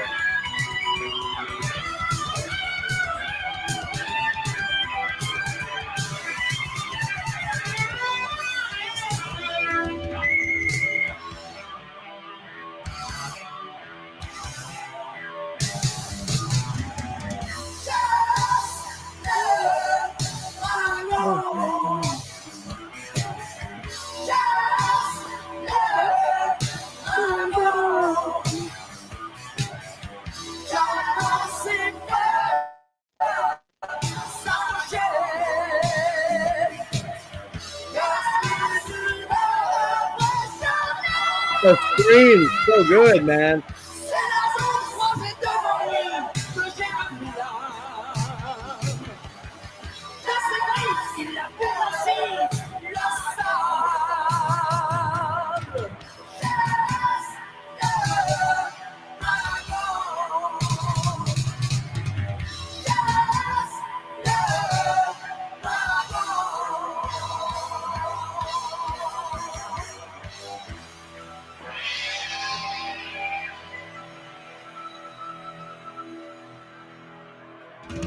Ah, fuck, I love that song, man. That is such a killer fucking song. DEFCON 66 says, Viva la France, les bitches. Hell yeah, man. All right, hang on. Whoops. All right. So that wraps up the Sultanage section of the stream tonight. And we were into Kick Axe, and we were talking about, it's funny, dude. I'm listening to the second album. No, the first album on a stream on here. And this song, I see this song title, Hunger, right? Yeah. I'm like, hunger. And it starts, and right away I recognize it. Now, does that ring a bell to you did you do any searching on this? Do you know what I'm talking about? Nope. Okay. You and I listened to a song fairly recently called Hunger. Do you remember what it was for? I do not. It's the one that it's the one that goes, hunger, I need it so bad I can't taste it. It's driving me mad, you don't recognize it? I do recognize it. What is that? King Cobra. Hell yeah. So check this out. Kick Axe wrote that song originally. Oh shit, King really? Cobra covered it, and you know why? What's the link? What is it? Spencer Proffer, the producer. Oh, really? Yep. So Spencer Proffer produced the first King Cobra, Ready to Strike, right? Now, listening to this album, the first Kick Axe album, I don't know about you, man, but I hear a whole lot of King Cobra crossover. I do. And it's because of that producer. So, anyways, real quick, a reunion without Kristen in 2003 with original member Gary Langan singing for Kristen, who was unavailable due to prior work commitments. The new album, Kick Axe 4, was released following that year in 2004. In 2008, Gary Langan left and was replaced by new vocalist Daniel Nargang, formerly of the Regina. There it is again, Regina. Drink every time we say Regina. I got to get a beer. Metal band Into Eternity. They continue to play Canadian tour dates and rock festivals, and they are still around. In fact, Larry Gilstrom, I saw an interview with him either late last year or early this year, and they are still doing stuff. I don't think they're recording or anything, but let's talk about this first album called Vices. Comes out May 14th, 1984. Recorded at Pasha Music House in Hollywood. Pasha comes out on Pasha CBS. Spencer Proffer is the producer. The album was produced by Proffer, who was notable for producing Quiet Riot's multi-million selling Metal Health from '83. Music video was produced for the track On the Road to Rock, which received moderate airplay on Much Music, Pepsi Power Hour. The album contains a sterling selection of tracks that place the band center stage in the burgeoning mid-'80s hard rock renaissance. and give vocalist George Kristen room to impress at every turn. Kick Axe and producer Spencer Profer skillfully blended hard rock melodies with straight up metal riffs, attitude, and loads of money spent in the studio. The band had a knack for writing catchy yet hard-hitting anthems, and the musicianship and vocal power to make these anthems stood out. In Canada, the album reached number 66 by September 15th of 84. The album's best Billboard 200 position was 126, reached on September 8th, 1984. So, talk about this album. Did you show it? No, I have it though. There we go. Look at that cover, dude. What the fuck is? It's like a Vice, but it's like a computer thing with eyeballs and a tie or something. It's a fucking trip, isn't it? I always loved when I was a kid. I loved this album. Oh, I know. I loved it too. I was like, oh, that thing's cool, man. Yeah, it's like CP. It's like C3PO, only really fucking cheaply done. We don't have enough money, man. Here's a Vice. Just put eyeballs on the end. I just want to add, before you get into tracks, I just want to say the first time I ran into this album was the summer of 1984, and a guy that I worked with, I was working second shift at a place called Dart Container. We made styrofoam cups there, and I was working in the shipping department, running a squeeze lift and packing a truck. And get this, 1984, kids, I was 18 years old, maybe on my way to 19. I might have just turned 19. My hourly wage, are you ready for this? $4.25. Yes, $4.25 in 1984. And guess what? That was quite high because I was gonna say that's a lot of money in 84. Dude, that was $1 more than what the going minimum wage was back then. I think the minimum wage was it was $2.85 or $3.25. I can't remember, but they had to pay a little extra because it was physical work. But I liked that because it kept me in shape, and I could drink a lot of beer and work out. And I was a skinny fucking 128-pound wringing wet dude. At 5'8", I was a string bean. And my buddy Randy, I think his last name was Wagner. I think it was Randy Wagner. Had this, and I worked with all these stoners that were full-timers there, right? These dudes they'd all go out their lunch breaks, get fucking baked out of their minds and come in and tool around on tow motors. It was crazy. It was fucking crazy. Sadly, Randy was driving drunk, I believe, and flipped his Camaro and was killed he hit a telephone pole in 1980, the summer of either the late summer of 84, it was the early summer of 85 when I went back after my first year of college. I worked there a summer and then went to college and came back. And I think it was the 85 summer he was killed. But Randy, wherever you're at in that great fucking metal playground in the sky, I think I thank you maybe for bringing this one into my life, because I have some things to say that probably are not going to be as glowing about this one, but we'll see. We'll see what happens. So we'll see what happens. I thought you were going to say you got paid in Kick Axe albums, but all right, man. Like, this is somebody said Kick Axe and Helix are metal light. I kind of agree with that. Yeah, I agree. I don't really know if it's metal. It's more just hard rock. Hard rock. It's hard rock. Yep. Hard rock. This to me almost seems like a band that was made to get on the radio and make some money. It doesn't seem like a band that like struggled. It was like a band that was like, hey man, let's get this band out and we're gonna make some money. We're gonna get some radio play. But that cover, man, you got to own those vinyl just for this cover. It's so fun. When I was a kid, I don't care what the fuck was on this record. This cover just made me buy it. So let's get into this record. What do I think of Kick Axe Vices? Well, for one, I think this might be Kick Axe's best record ever. That's not saying much, but it's pretty cool. Second tier kind of rocker. It has a very, very, in my opinion, I know Jeff said King Cobra, but for me, this has 80s Kiss written all over it for me. This sounds a lot like when Kiss came out with Lick It Up and those and Animalize and even Creatures of the Night has that kind of anthemic, Yep. sing along, whatever commercial type record. Super highly produced. Yep. Heavy Metal Shuffle. I like this song. I like the fucking. It has that shuffle sound to it. Heavy Metal Shuffle. Heavy Metal Shuffle. Do. Killer riffage, sing along chorus.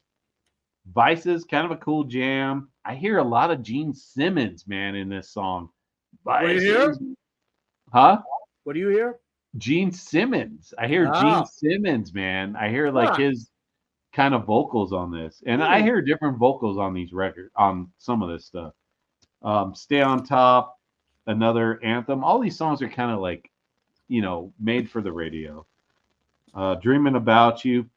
This song fucking rules, man. I love this song. You know what this song reminds me of, Jeff? The acoustic. This song doesn't sound like anything else on this record. Not at all. It's the one song I really like. And I want to see what you're going to say here. Because if you say what I think you're going to say, I'm going to freak the fuck out. Go ahead. I don't know if I'm going to say what you're going to say, but this song reminds me of Zebra, dude. Oh, my God! Oh! Dude, George's voice reminds me of a far less talented Randy Jackson from Zebra. Are you kidding? It reminds me of Zebra. This song fucking rules. I love it. It's fucking Zebra all the way, all over it. All over it. Yeah. I mean, dude, I had a feeling you were going to say it because we do hear a lot of shit similar based on our experience. And I right away, as I'm listening to this, I'm like, who's this guy's voice remind me of? Who does this guy's voice remind me of? And then I'm suddenly out of the blue, like someone punched me in the face. Sorry, I'm eating celery and spitting it everywhere. I was so excited when you said that because I'm like, fuck yeah. He heard exactly what I heard. And I'm sitting there going, it's just like somebody came out and punched me. And it was like, dude, it's fucking Randy Jackson, but not nearly as good. He's not as good as Randy Jackson. I'm just saying that point blank. But it's very close, particularly on this track. Yep. And I love this song. I've always loved this song. Even when I was a kid, I loved it. My favorite song on the album. Yep, mine too. Man Eater. It's not the Daryl Hall and John Oates song, just so you know. I know. Insatiable Lust for Flesh. It's so bad, man. The lyrics are a total cringe fest. Yeah, and it's a cool rocker. I like this song. And it has these weird like serious like screams at the end, which is like kind of off-putting. Like I'm like, oh man. By the way, real quick, because on Instagram, Kick Axe Band liked my posts about this. Just in case Larry or any of the guys from Kick Axe are here, I apologize, but we're giving you our unfiltered. This is our unfiltered assessment of these albums. I can guarantee you there's going to be some real good stuff we're going to say. Me in particular about the next two albums. This particular album I struggle with for a lot of reasons that I'm going to get into. So if you don't want to hear that, you might want to dip out for a minute. But I'm going to tell you the Dreaming About You song fucking rules. So that song is killer. Yes, killer song. On the Road to Rock, okay, kind of a generic filler. Cause for Alarm, I like this song. I like the songwriting on this song. I think which one? Cause for Alarm. Yeah, I like that one. To me, that's very much a Def Leppard sounding track. Yeah, I mean, that's a good song. Alive and Kicking, weird. This one again has these weird screams on it. That same thing from Man Eater. It goes back into this weird intro with like these weird like screams, which is kind of odd. Consider this album's not super like serious, but right. That one. Hold on, I put the rest of this on a different page. Okay. Up next, All the Right Moves. Another Pumpkinhead Ale. This is the first time I think I've ever had two beers with you, Dennis. But I'm getting hammered. There's 7%ers. Yeah, it has like a kind of a generic riff all through the song. Kind of boring, but okay. Yep. Oh no, all the right moves. That has a fucking intro like that sounds like Motley Crue almost like. Yep, it's very Motley Crue. Yep. I think it's "Take Me to the Top." I can't remember the song. Yeah, it is. Take Me to the Top. Yep. Yep. Just passing through. Good catchy closer with some memorable riffs. So not a horrible record by any means. And we picked Kick-Axe because we wanted to talk about Kick-Axe. Yeah. For sure. But I think it's a very commercial hard rock album, and they know what they're doing. It's not like Slaughter like Extroys. It's not like it's this weird underground band that's coming out. They know they're trying to be a commercial success band, right? So every song kind of like panders to like what's on the radio at the time. Right. Which was a lot of bands coming out. When this come out? 84? 84. And so if you were, all those bands wanted to get a hit. They wanted to be a crew with, Shout the Devil or a Rat with Round and Round or whatever, because those came out 1 year before. The thing that, and remember the big album, I guess it came out in 84 or 83, was Pyromania, right? Yep. So that is when Def Leppard really explodes. You gotta keep that in mind. And fucking Quiet Riot too, which was on the Quiet same Riot, label. huge in 1983, right? So what do you got on Quiet Riot? You got metal, bang your head, metal at the drive you mad. All those gang vocal songs. Slick Black Cadillac. What was the other big song? Come on, Mama, Phil we're all Mama, we're all crazy now. Sorry, I don't have a good high end range. Sorry. That was the next record. That was the fucking. Oh, is that the next one? Okay. That was Mama's Boys cover. That's right. But again, that big giant overproduced gang vocal shit where there's like 8 million people singing. Yeah.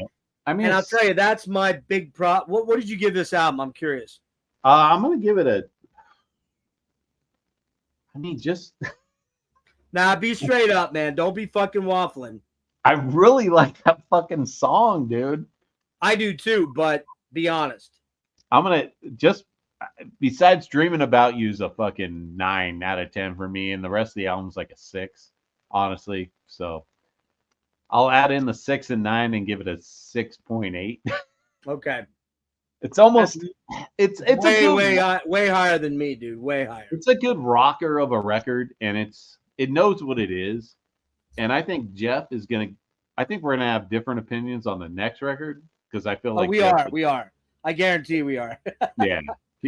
But for me, this is more like I'll give it a 6.8, and I really like the Dreaming About You song. If you're gonna hear anything by fucking Kick-Axe, I suggest that song. Yeah, that song. Okay, I'll get that one sec. Heavy Metal Shuffle. Like this song. It's a groove. It's that heavy metal shuffle, and do. It's got that shuffle, and it's like Oh yeah, sorry. That's cool. What's that? Frederick. It is a Slade song, and then Slade, Mama's Boy covered it, and then Quiet Riot covered it. Right. So I like that song, Heavy Metal Shuffle. Super catchy. The solo is really good. Even has a bass solo in it. It's a raise your fist in the air screamer. Heavy Metal Shuffle. Heavy Metal Shuffle. It's cool, right? It reminds me though, right away, when I put this on, I hadn't played it in fucking 25 years. Since the 80s probably, right? And I didn't actually own this one. I owned the second one, and I had on vinyl, I had the third one. I don't have it anymore. It probably got sold at a garage center, which pisses me off because original copies of that go for crazy money. I don't know if you knew that. For the original copy. Of what? The OG of Rockin' Around the World, or the third album, Around the World. Oh, really? Hard to find. Very hard to find. At one point, it was going for like $150 OG. What the fuck? I know. Crazy. I think it's been reissued finally, but so the problem I have almost right away though is these giant choral chanty vocals, man. There's just 9,000 layers of vocals, and they're not nearly as skillfully done as Def Leppard do on Pyromania, okay? Pyromania is, Mutt Lange. You hear that, Mutt Lange, whatever it is. He just does this crazy vocal thing with Photograph and Billy's Got a Gun or Die Hard the Hunter. And, it's just, first of all, Def Leppard probably had a couple million to spend in the studio, whereas maybe Kick Axe had $500,000 or whatever, $200,000, whatever labels did back then. They just didn't have the same budget. But what I kind of hear here is kind of like a slightly heavier Night Ranger without the great guitar players of Gillis and Watson, right? That's kind of what I hear. It's kind of a slap in the face to Night Ranger. Yeah, well, and I don't even hate Night Ranger because I like Don't Tell Me You Love Me and a couple of songs, right? I'm okay with a couple of songs from Night Ranger, and I'm not gonna lie, man.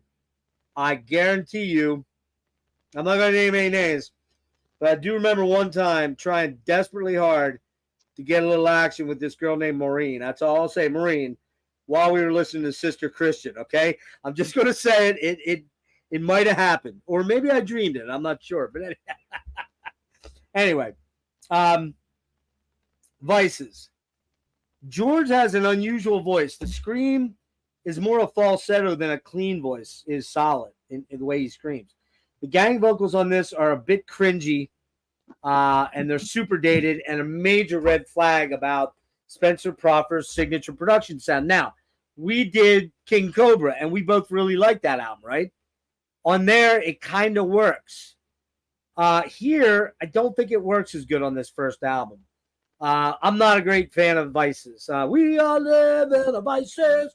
Da, da, da. Everybody's singing.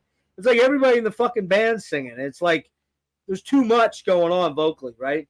Say on top, shout along chorus, raise your toques. Raise your toques, fellow Canucks. And yell. Anyways, George's voice isn't as palatable as I remembered it being, because I remember really, really liking his voice. Now, I like it much better on the second album, which you apparently don't like as much. But his voice is kind of annoying on this track. Dreaming About You. George's voice reminds me of a less talented Randy Jackson from Zebra. And I don't want to be an asshole here, but his screams just aren't as good. They're not. They don't have the range and power of like a Randy Jackson falsetto scream. But this song sounds like a pretty good Zebra track to me. And my love for Zebra, man. So I mean, I'm not going to say it's better than a Zebra track, but it sounds like a good Zebra track. In the context of the rest of the album, it's probably the best track on the album, and I like it. Maneater. Man, the lyrics are so cringy on this, even for back then. So misogynistic, right? Yep. The cat calls, all the cat calls like that. Woo! Yeah, it's like, oh God, seriously? And there's that weird howling on there. What the fuck is that? I don't know, dude. I don't know what is going on. So maybe it's supposed to simulate their fucking. I don't know. So weird. I don't know, but there's some weird shit on this record where you're just like, what the fuck is going on? Does yours have the cover of 30 Days in the Hole? No. Okay, because they do a cover that's on some of the albums later, and it's of not the Small Faces, is it? Yeah, but no. They're not good at covers. So we'll get into that. Humble Pie, 30 Days in the Hole. But I will say this band does really good covers, because the next album, the album after that, I think you don't like them. Dude, I think they're great. I love the cover. I wrote worst cover I've ever heard. Of which one? The next record. The Buy with a Little Help with My Friends? I like it. Yes. Oh my God, it's so bad, dude. All right. On the Road to Rock. Ugh. The only thing I like about this song is the solo. The vocals by George are rough, kind of cringy for them. Then there's that On the Road to Rock silliness. Again, Spencer Proffer's signature sound, man. That On the Road to Rock, sing along, chant along, whatever. Cause for Alarm, fast rocker with the obligatory alarm at the beginning. I mean, the song's called Cause for Alarm, and what do you begin it with? The alarm clock from the 1980s, you know. They had the the big gang vocals, man. They had to be trying to cop the Def Leppard production thing. Oh, yeah, Kind of of course. Kind of a meh track. I'm just not into it. Lame-o track. Alive and Kicking. Ugh, these giant gang vocal choruses are just lame. Why? They're just not on the level of Def Leppard at all. And they're, they just don't do it. All the right moves. Holy fuck. Make it stop. Just passing through another dud. I hate to say this album really, really, really massively disappointed me. I thought when we chose this, I'm like, man, I'm really looking forward to listening to this. I just did not get into this album at all. I'm giving this a 4 out of 10, dude. Okay. And that's all for Dreaming. That's all for that song. Yeah. All right. So this Heavy Metal Shuffle is a cool song. I like Heavy Metal Shuffle. So. And Heavy Metal Shuffle. Yeah, those two. Yep. Even though it's stupid as shit, but now is where Dennis and I probably get into a fist fight. So stick around. Welcome to the club. You do or don't have it. I do. Okay. And I think I paid too much for this, honestly. Because if you look at the price here, it'll blow me up. Hang on. What is it, 99 cents? No, 50. You fucker. I know where this is going, you son of a bitch. Why is there people with fans as head? What's up with these album covers, dude? Yeah, they and this is a good album cover, actually. So you can kind of see where they're going with this one on the back. Yeah. It's kind of weird. It's definitely weird. So now all of a sudden they have big hair, and it's lots of big hair. So this comes out November 29th, 85. Was recorded at Triumph's studio, Metalworks Studio in Mississauga, Ontario, and also Pasha Music House, Hollywood, 85. Comes out on Pasha Records and CBS, and again, produced by Spencer Proffer and Randy Bishop. This one,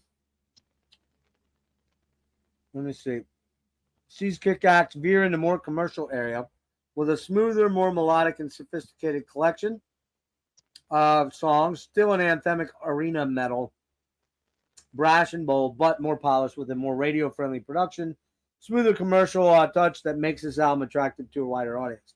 Cover of the Beatles with a little help from my friends has been released not only as a single, but as a video with an ensemble chorus featuring Lee Aaron. Remember Lee Aaron, the heavy metal? Yeah. She was pretty hot. Still is, actually. John Albani, which was in Lee Aaron's band. Rick Emmett of Triumph. Brian Allen and Sharon Alton from, I don't know. And then you got Cameron Hawkins from the band FM. Cindy Valentine from the band Paris. Ava Cherry and Andy Kern from Coney Hatch. And it reached number 79 on the Canadian RPM Top 100 Singles.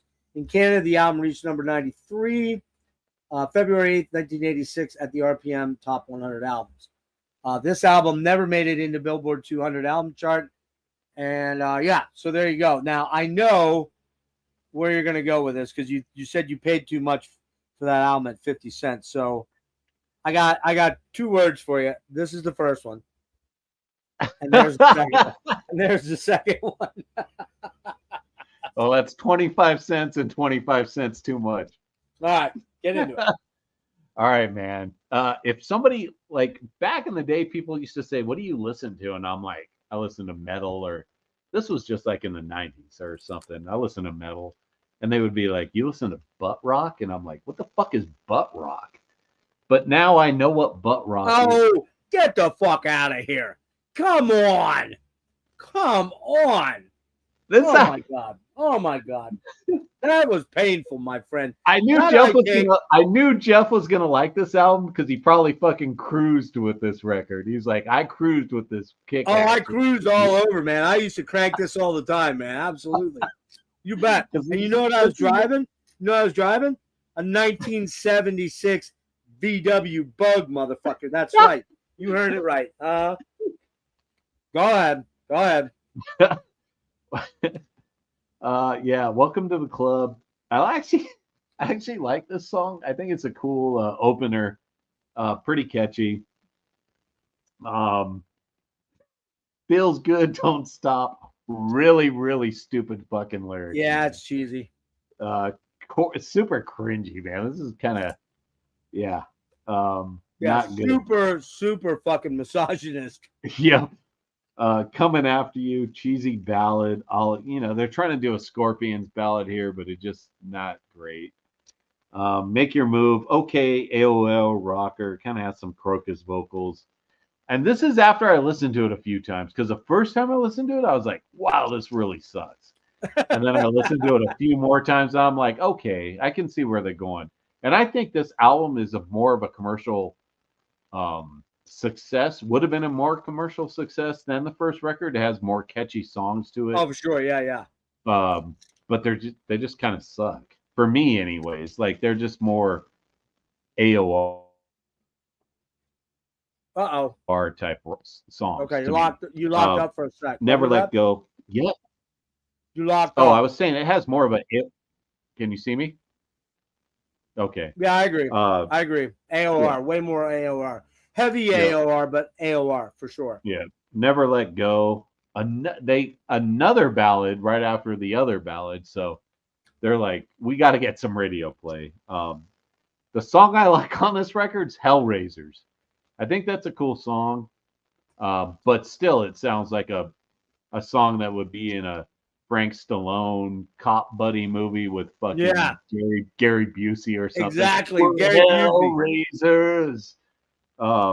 And imagine Gary Busey in that movie talking about one other than buttered sausage. Have you seen the memes going around? The buttered sausage Gary Busey memes? I gotta send you one. They're fucking hilarious. You know, he's got that glassy-eyed, crazy Gary Busey thing, and he's just talking about buttered sausage. It's fucking hilarious. But yeah, I agree.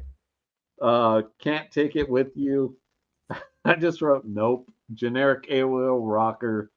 But then I wrote still kind of catchy. And then Too Loud, Too Old, man. They're just taking the shit from Kiss right here. Total Kiss influence. But I still wrote Rad Rocker, Total 80's Jam.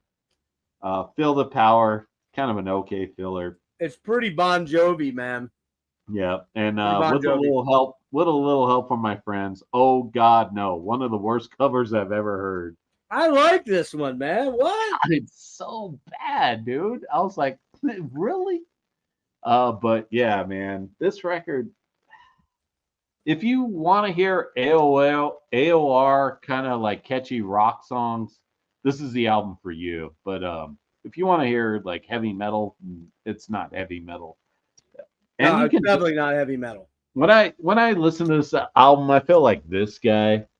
He's just like, why am I here right now? Why'd they make my hair like this? Hold on, put that up there. Put it up closer again. Put it up there again. Man, look at the poof. Look at the poof. Who's that? Why is there a kid in the background? What's going on here? No idea, man. No idea. Yeah. But yeah, for me, this album, I don't know, man. If I'm having a barbecue, I'll throw this on. Maybe I'll be like, let's jam some Kick-Axe. People might leave. It's easy listening in the background, right? Yeah. And I can see, like, and I knew you were going to be like, no, dude, I like that Kick-Axe record because I know your taste from, like, back in this time. You were probably, like, cruising for chicks, and you're like, hey, man, we got some Kick-Axe going on. You want to get a ride, or what's up? Dudes, I got Kick-Axe. Welcome to the club, bro. Hey, man, I got some Old English, 840 ounces. Let's go. Yep. All right. I see your challenge, and I raise you now. All right, so welcome to the club. I love that song, man. Down, down, down, down, down, down, down, down, down, down, bow, bow. I just love that song. If the habit's hard to break, welcome to the club. Ba-na-na, ba-na-na. If you've had your share of heartaches, welcome to the club. I love that song, man. Love that song. That's a 9 out of 10 song. Anyway, feels good. Yeah, it's not good. It's just not good. Lots of gang vocals galore. All the goofy samples are weird. Like the train crossing. Do you remember the train crossing? Like ding, ding, ding, ding, ding. It's like, what the fuck is that doing in there, right? Terrible song. All right, Coming After You. I kind of like it. It's a moody track, solid vocals, lots of weird sound samples again in the background, and odd choices, but it's a cool track. Kind of a King Cobra track. That sounds like a King Cobra song, which makes sense because of the Spencer Proper Ready to Strike, connection there. But it does have a great hook. Make Your Move. I hate to say I dig this one, the way it's written. It just has a super cool hooky section. Kind of reminds me of Heavy Foreigner. Like, feels like the first time. It sort of even kind of rips that off. It has that feels like the first time. It's got that kind of vibe to it, right? But hey, man, I think you're right on target there. Kick Axe equals Heavy Foreigner. Yeah, that's what it is. Yeah, exactly. And I like some Foreigner, so yeah, I'm cool with Foreigner's it. Way better than Kick Axe. What's that? Foreigner's way better than Kick Axe. I agree. I totally agree with that too. But he really sounds like Randy Jackson in that song. Never Let Go. I really love this song. It's probably my favorite song on the album. It's a super moody ballad. You're right. It is right on the heels of another ballad, but it's very atmospheric. George's vocals on this are probably the best on the whole album. Solo is very cool. It does have a bit of a dated 80s sound, but I don't know. I just love that song, except for my biggest problem with this album is the snare drum sound, man. Super 80s snare drum sound. It's that flap that just, reverbs all over the place. Hellraisers. This one's a hard rocker on the album. Solid, although George's vocals get a little too over the top, It's got a catchy chorus, but it's super cheesy. Can't Take It With You, okay. Better, big rocker with Bon Jovi backing vocals. Too Loud, Too Old, cheesy but acceptable. Feel the Power. I didn't even write down anything on that. But see, my version has Hunger. My version has Hunger on it, which is that King Cobra cover. Yeah, I don't even which they wrote, but it's not on the album. So I do like the cover of Get By With a Little Help. I am going to give the album a 7 out of 10. What did I give it? What did you give it? 6, 8? No, no. You didn't give it one. I'll give it a 4. I'll give it a 4. You give it a 4, all right. Yeah, I thought you gave it 2 thumbs. No, it's got some gave it 11. catchy songs on it, and I get it. It's like I said, it's like a background record when you're having a barbecue or something. Yeah, I agree. It's not. But I think it's better for me, it's better than Vices, to be honest with you. It just is. I think the good songs are much better than the good songs on Vices, other than Remembering. So, it's what it is. It's what it is. All you motherfuckers in the chat giving me shit. I mean, who do they think they are? Coney Hatch? Hell no. Yeah, Coney Hatch. Get the fuck out of here.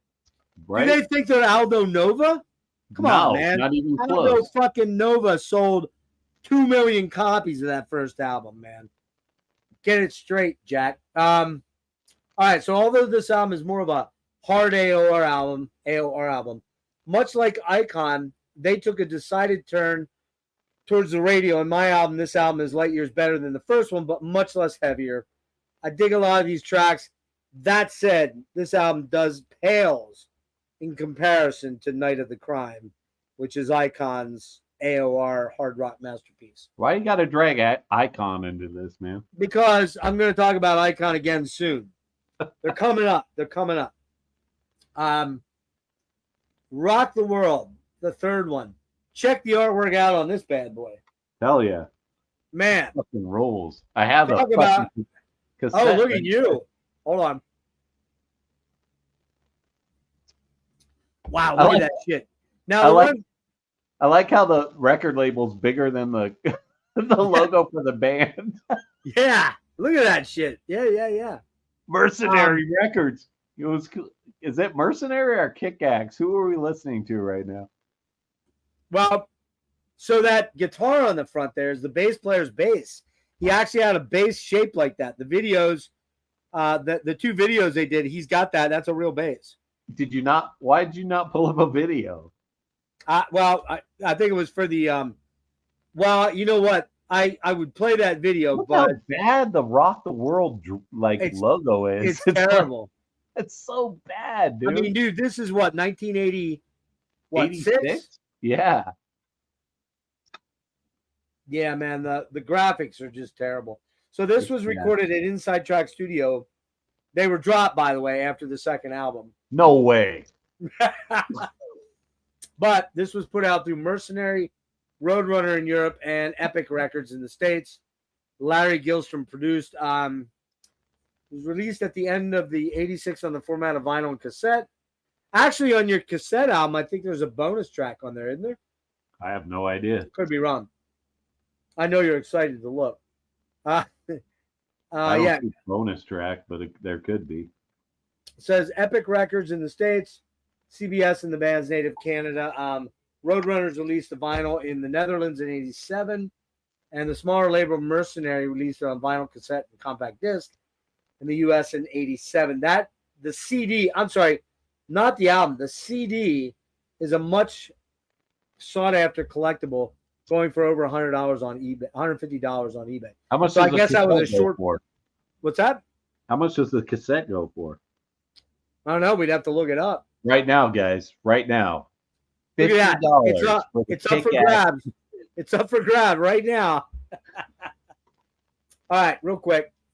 2005, the band remastered and reissued the album on CD with a different cover artwork. I wonder why.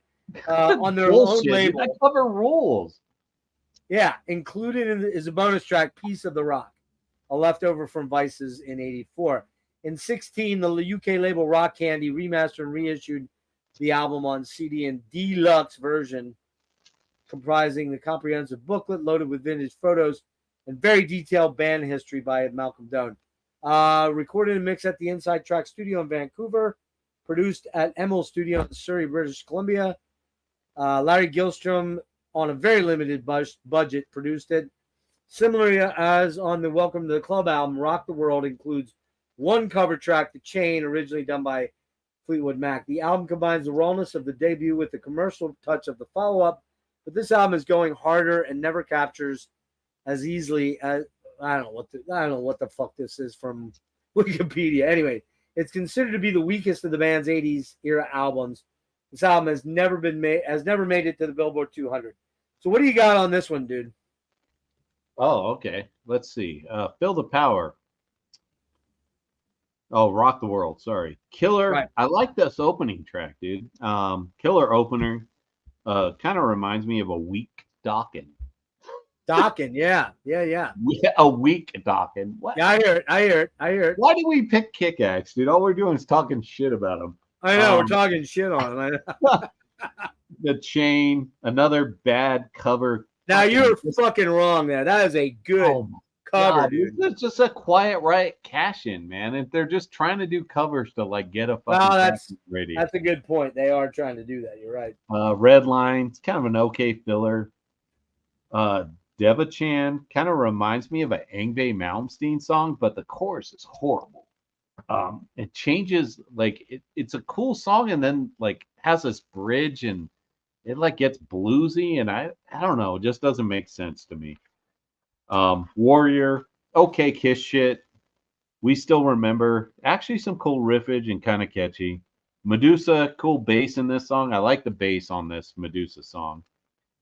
And then I think the best two songs on this record are The Dark Crusade. It's almost a metal song. Like Great it, song. a lot of riffs, killer, but still kind of a 80s Kiss song. And Magic Man, my favorite song on this record. Oh, by far, so good, such a killer track. Kind of reminds me of Zebra. Well, it's Zebra and Triumph, dude. Yeah, Zebra dude. and Triumph had a baby. They That's the song. just have all of a sudden there's like a song on these records that are just totally not like any other song. Exactly. It's nothing like the rest of the album. No, Yeah. and it's like, wait, what is this song? And I'm like, oh, I like this fucking jam. Look at that. Ken popped in. He wants to know about Kick-Axe, and you missed the Sortilege, man. You missed Sortilege and Slaughter Extroyers, but we've got the end of Kick-Axe, and then we've got Laz Rocket to talk about. So stick around, Ken. Stick around. Yeah, Ken's gonna like some Laz Rocket, but Oh yeah. Ken might not like kick-ass. Yeah, I don't know, man. Welcome to the Club might be a little weak for Ken. I'm not sure. It has some death metal moments, but not many. All right, so where are you going on this one? I like this better than the last one, dude, honestly, but not by much. Because it has Magic Man and Dark Crusade on it, which I like those two songs. So I like Medusa too. I'm going to give it a 5 out of 10. Only a 5. I thought you were going to go a little higher than that. It's all right. It's because the rest of the album's not good. It's just well, not here's good. the thing. Here's the thing. When I put this on, I had this on album. I had the OG album back in 86. I hardly ever played it. And I never got it on cassette or tape for the car because I hardly ever played it. And I have to admit, I was really expecting to kind of hate this album. Yeah. But I got to admit, it's pretty solid. In fact, it actually gets better as it goes along. It does, dude. Like I'm saying, those last 3 songs are good. That's rare. Usually it's rare. Yep. The better songs are on the second half of this album. And they're more proggy and cool, and they're maybe not heavy. They're still not a heavy metal band at all. Heavy metal shuffle is such a misnomer for this band. No, like I said, Dark Crusade is the heaviest song on this record, but yeah. So, for me, The Chain, I like that song. I like the cover, and I get it. Where you at? I can't see you, dude. Granted, though, I'll say, though, that nobody can play The Chain like Fleetwood Mac. Nobody really probably should either. But, that song fucking rules in that band. But hey, I really like... Pop you up, man. It's only me right now, and you're talking. Say again? It's only me right now, and you're talking. What do you mean? Oh, I'm sorry. Yeah, my bad. Sorry. I do that from time to time. I forget that I haven't moved it back. So, yeah, Magic Man fucking rules. That song is a really killer track, man. Medusa is really good. Yeah. We Still Remember is not bad at all. The Dark Crusade is really killer. These are really, really good tracks. And in fact, Magic Man is definitely my favorite, and We Will Remember is great too. So I actually am going to give this album a 7.5 out of 10. Nice, man. I thought you were going to blast on this record. No, I thought I was too. I was expecting to hate it. Now, real quick though, just to give some individual notes. You got The Chain, which I said is a pretty damn good cover of a Monster song, but the OG is the Alpha Dog. Solid opening AR chanty anthemic track for Rock the World. Red Line, kind of a basic rocker with a semi-memorable chorus, gang vocals. Galore, of course, which I hate those usually. Devachan or whatever it is, Devachan or whatever. Devacon. Kind of a speedy track. Not bad overall. Lots of drums that actually sound like real drums compared to the last album. So I kind of like that one. Cool riff in that. Warrior. Warrior's a weird song. It's like a production 80s thing with lots of sound effects. It's not a horrible track. Lots of layered vocals, but the constant double tracking vocals, clunky drums, and wash of sound effects is weird at times. I don't hate it. I don't love it. It's kind of a 5 out of 10. We Still Remember. I really like this song. It's a cool tune overall. It's not metal at all. It's heavy AOR, over-the-top production with all the vocal multi-tracking. And I can imagine the dudes in the... Here's what I said about this, dude. You'll like this. I can imagine the dudes in the control room after basic tracking and bonging it up and hitting an 8-ball of Coke saying, more vocals, needs more vocals, man. That said, I generally dig this track. There's just stacked vocals all over the fucking place. So, The Great Escape, up-tempo rocker, I guess. You could call it semi-metal. The lyrics are pretty meh. It's not horrible, but it's not great. To be honest, the is the best part of the song. There's some solid guitar work. Yeah. Medusa, kind of proggy. Reminds me of Zebra. Kind of a little bit of Zebra and Triumph, quite frankly. Like later era Triumph, like Sport of Kings. Kind of like that track. Dark Crusade. Some really good guitar work on this one. It's another Medusa-like track that's solid. Nothing exceptional, but it's just not bad. It's just a solid track. Yeah, it is. Actually has a level of catchiness that surprised me. I recall, I remember I barely played it because I recall it wasn't Welcome to the Club, which I like quite a bit. But these songs don't suck. Again, they're kind of Zebra meets Night Ranger meets Icon. Okay, Night of the Crime Icon. And Prophet. Do you know Prophet? Yeah, dude. I got Profit. From Jersey? Okay. Yeah. Because no one hears the sound of a breaking heart. I love that song, and it's just cheese. It's a cheese factory all the way through, right? Yep. But yeah, I hear a little bit of Bon Jovi here too. But I really like that song, Dark Crusade. Magic Man, best song on the album. Yep. Like I said, man, I'm going to bounce it up. Midstream, I'm going to go. Dare I go an 8 on this? No, don't. You're not going to do an 8. All right, I'll do a 7. That's the beer talking. That's the beer talking. It might be. I'll do a 7.75. All right, 7.75. All right. So there we go. Tomorrow you're going to be like, did I fucking give an 8 to fucking Rock the World? Did I give an 8 to an album that has a fucking fake-looking Gene Simmons-like axe-looking bass guitar that doesn't look remotely real going through a fake-looking globe that doesn't look remotely real with terrible graphics? What the fuck's wrong with me? How much beer did you let me drink, Dennis? Jesus balls. No, but I think this record is actually better, honestly, than the last record. It feels like a band that's a band and not just a radio, like a commercial, a label band. It feels like a band that's trying. It's a half and half for me. It feels like a band that's trying to write good songs, and another half that's like, we got to fulfill our deal with. Well, here's the thing. Here's the thing.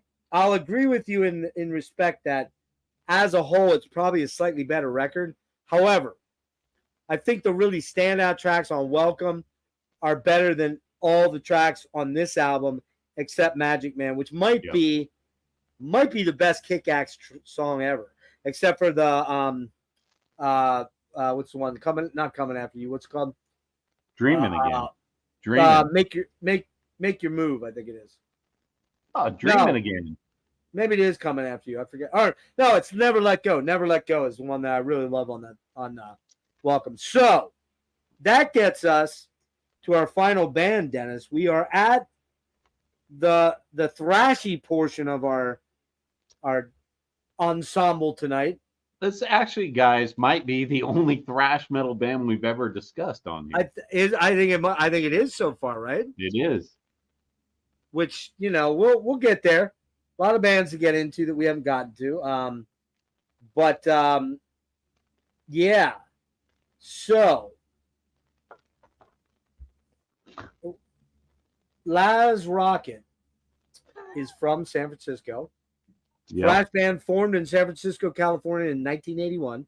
The most notable for their association with the Bay Area thrash metal scene of the 80s, and they are also considered to be one of the scene's so-called Big Six, along with Exodus, Testament, Death Angel, Forbidden, and Violence.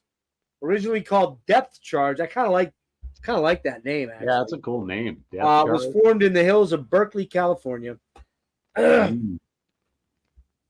vocalist Michael Coons, guitarist Aaron Jellum. Coons was 17, just about graduating high school, and Jellum was 18. Busy attending college and riding motorcycles, and they knew what musical direction they wanted to pursue. After performing with various members, Coons and Jellum came across guitarist Phil Kettner, drummer Victor Agnello, who died, by the way, recently, I think 18 or something like that, 19 maybe, in 82. And by early 83, they had solidified the lineup with longtime bassist Willie Lang joining in 83 to complete the band. Depth Charge had changed their name to, by 83, they changed their name to Laz Rocket. I think it's Laz Rocket, right? Not what Laz. the fuck does that mean?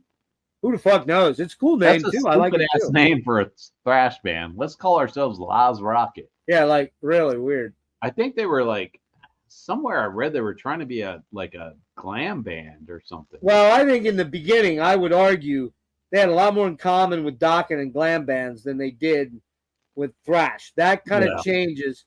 That changes after the second album. I might argue with you on the second album, not on the first record. Nah, see the first the first album's all right. We'll get into it. Hang on. Just hang on. Hold your fucking peepers. All right. All right. Depth Charge and wait, where am I at? And their first recording was the Prelude to Death demo, which I'm sure Ken owns, and you probably own it too. I'm guessing, which was released later that year in '83. They later signed to Target Records to release their debut album "City's Gonna Burn" in '84, followed by "No Stranger to Danger" in '85. This period saw Laz Rocket play with a wide variety of bands such as the Big Four, Metallica, Slayer, Megadeth, and Anthrax, Exodus, Rat, Wasp, Girl School, Y&T, Leatherwolf, Kicks, Dark Angel, Suicide Tendencies, Striper, and Armored Saint. They made their first appearance in Europe in '86, supporting Motorhead. Like, huh? Holy shit. Yeah, like, what? Their presence helped forge a new, heavier musical direction for the band. Their presence, meaning Motorhead, helped forge a heavier musical direction for the band and formed a unique relationship with European fans. Laz Rocket released the next two albums, Know Your Enemy in '87 and Annihilation Principle in '89, and their new label, Roadrunner Enigma, with both albums being well received by fans and critics, and seeing them share the stage with the likes of Metallica, Megadeth, Exodus, Anthrax, Overkill, Testament, who cares? Anyways, later in '89, Lang, Kettner, and Agnello left the band for various reasons, leaving Coons and Jellum as the only remaining members left. The two soon recorded guitarist Scott Sargent, bassist Scott Dominguez, and drummer Dave Chavari. In '91, the album Nothing Sacred was released after touring the U.S. and Europe from '91 to '92 and appearing in Japan in '92, and the band split up. Most of the members then formed the short-lived groove-oriented thrash metal band GAC, replacing Chavari with Defiance drummer Matt Vander End. Reunion 2005 to present. In 2005, Laz Rocket reformed the original lineup, performing the return show at Dynamo Open Air in May '05. In July '05, they teamed up with the other band to perform in San Francisco. Benefit concert dubbed Thrash Against Cancer. In September of '05, the band made their return to Japan. Later, Laz Rocket announced that they would not record a new album. However, following the response to their shows in April 2007, sales of their live Untold DVD released in '06, they announced that they would undertake a project that was intended to result in a new album for release in '07 or early '08. In '07, new drummer Sky Harris joined the band. Blah, blah, blah, blah, blah. Anyways, they released Left 4 Dead on their official MySpace page. Hey, remember MySpace, guys? Oh, yeah. The album was released on July 25th on German label Massacre Records, which watched them because Craig Locicero also, I believe, released an album on Massacre and is fighting to get his rights back. They also announced that their back catalog would be re-released and remastered. However, Nothing Sacred was not mentioned for a re-release. Anyways, the band opened in 2011 for Metallica on their third concert of the 30th anniversary party at Fillmore. 2014, drummer Victor Agnello died at the age of 50 after battling leukemia for over a year. Also, Willie Lang died at the age of 57, sustained from a motorcycle accident. I remember that, reading about that on Blabbermouth. Current status of the band is unknown, although a breakup or hiatus had not been announced. They have been active since opening for Metallica in 2011. In addition to the confusion about their current state, their official website ceased to exist in March 17th. I tried to check it out, and it says you can buy the what do they call that? Not the URL. Fuck, there's a name for it. I can't remember. Anyways, you can buy the URL thing. What's up, Nick? For $5,000. So What? There you go. You can buy Laz Rocket's domain name for $5,000. Despite this, there had been reports of the band writing a follow-up to Left 4 Dead in 2008. So we're gonna get into The City's Gonna Burn. Came out on Steamhammer, Germany, 1985. I don't have any info on who produced it. I looked, I really couldn't find a whole lot. So there we go. You want to show your copy and jump in? Yeah, man. There it is. Look at that. City's gonna burn, man. Look at these guys. I like how the back's all pink. And this was when Target was a new company and they were putting out records. Who was? Target Records. Oh, Target. Oh, Target. Yeah, right. Yeah, I don't know. I don't know about this label. I don't know if they put out anything besides That might have Live. only been them. I never heard of them before, right? Otherwise. Yeah, and I bought this. This is a kind of a cool story for me because I bought this when I was in high school, maybe freshman year. Or, I don't know, man. I don't recall. I was young when I bought this record, and I got a lot of shit for buying this record because I don't know why, but people hated this band. Because I think Metallica and Megadeth and stuff like that was already out, and I was like, "Hey, check out this band," and they're like, "Nah, man, that band sucks." And I'm like, "What? What are you talking about, man?" I think I had this on cassette. On the back was Armored Saint with Delirious. What year was this? 1984, right? Yeah. You're probably like, what, man? What kind of fucking poser are you? You're listening to Kick Axe Vices, bro. Right? And I'm like, nah, dude, check out this band. And I was always like that kid that was like, check out this band. And people were like, nah, that shit sucks, dude. But for me, I always love this record. So it has a special place in my heart because when I first put this on, I was like, oh, man, I really like this stuff. And I was listening to like Dio, Metallica, even Slayer at this time, honestly. But like I said, I had this on back with Armored Saint, Delirious Nomad. I remember that cassette. But man, I don't know what to say about this record because it's yeah, man. City's Gonna Burn, badass, man. Heavy riff, and for some reason I always connect this band with like Metal Church because it has that same type of feeling for me. I don't know if I heard those two bands at the same time. But Right. they have the same type of heavy metal, like European new wave of British heavy metal stuff. Yeah, it's got that trad European sort of US sound. Yeah. But mixed with like that new emerging thrash scene with the Bay Area thrash. But heavy riff, Metal Church, bass is sick as shit, vocals rule. Caught in the Act, pure fucking fist banging, just a heavy metal banger, man. Take No Prisoners has that song in the beginning has a total Exodus lesson in violence rip. Totally fucking rip that shit off. But Dead Man's Eyes, pure heavy metal banger. It's about pirates too, which is cool. Forced to It's Fight, about pirates, badass. right? Pirates, right? Yep. Yeah, Speed metal, Forced to Fight, killer song. Silent Dream, heavy banger, mid tempo. I love the riffs on these songs. They're so catchy. Like every song on this record to me is like super catchy. And then you get to Prelude, man. Absolute fucking pounding metal banger. I love that song. It's something. What is that? Something more has a kind of a slight Armored Saint song to it. But all in all, man, this record can do no wrong for me. I love from the beginning of this record to the end. It's a 10 out of 10 for me.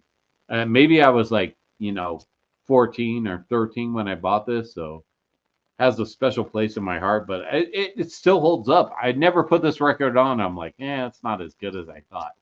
I like it. It's super great riffs. It's a band you can tell is like struggling to like make its way from. It's not like Kick Axe. They're not like trying to be popular, but they're trying to like make their way known from right. But from the rest of the crowd. And I could like every riff, like if they played this live, this whole record, it would be I never got to see Laz Rocket for some reason. They never did. Really? I was going to ask you that. You never got to see him. Wow. But I had this, so I pulled this out and I grabbed this. Oh, look at that. And World War III. And I know and it's cardboard, man. It's not, it's like heavy paper stock. And this is at the Stone in San Francisco. Yeah.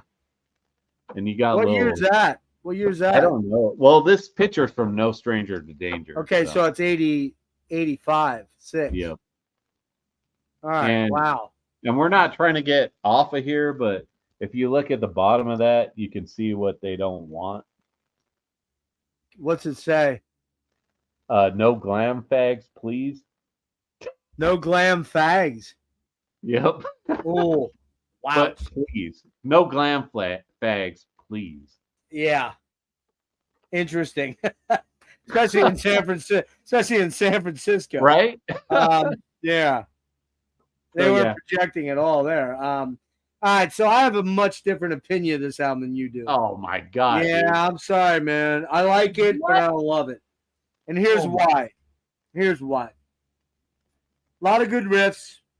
The guy is clearly a good singer. He's kind of finding his way a little bit because he's kind of all over the map a little bit in these songs. However, and what I said was pretty good. City's Gonna Burn, pretty good ripper as an opener. Not really thrash, more Nope. traditional European speed metal like Exciter meets Metal Church. That's what I heard. Yep. Caught in the Act, not bad. But this is my problem with the whole album. Every chorus is simply the fucking title of the song. Every song. The 80s. Every Dude. song. Oh my! This is the guy that gave Kick Axe like a 7. That's right. Every song is fucking the, Caught in the Act. Caught in the Act. City's gonna burn. Caught in the Act. Take no prisoners. It's the same thing over and over on everything. And the problem I have is that they just, to me, they weren't quite there as songwriters yet. I think they arrived at the next album where you probably don't like it as much as I do, because I think they become better songwriters and they stop doing the repeating chorus thing all the time. So Dead Man's Eyes, I like that track. The riffs are really killer. The guitar works great. Yep. Take No Prisoners, kind of more thrashy and some high screams. Again, they repeat the title of the song over and over and over. But the choruses are catchy. There's screaming guitar work on here. It's Killer Shredder, Take No Prisoners. Forced to Fight. Forced to Fight. It's like, okay, did I hear that one before on the last track? Silent Scream. I kind of like this one. That's a cool intro. Kind of got that sinister sounding. It's a little bit more of a slower track, I guess, more doomy.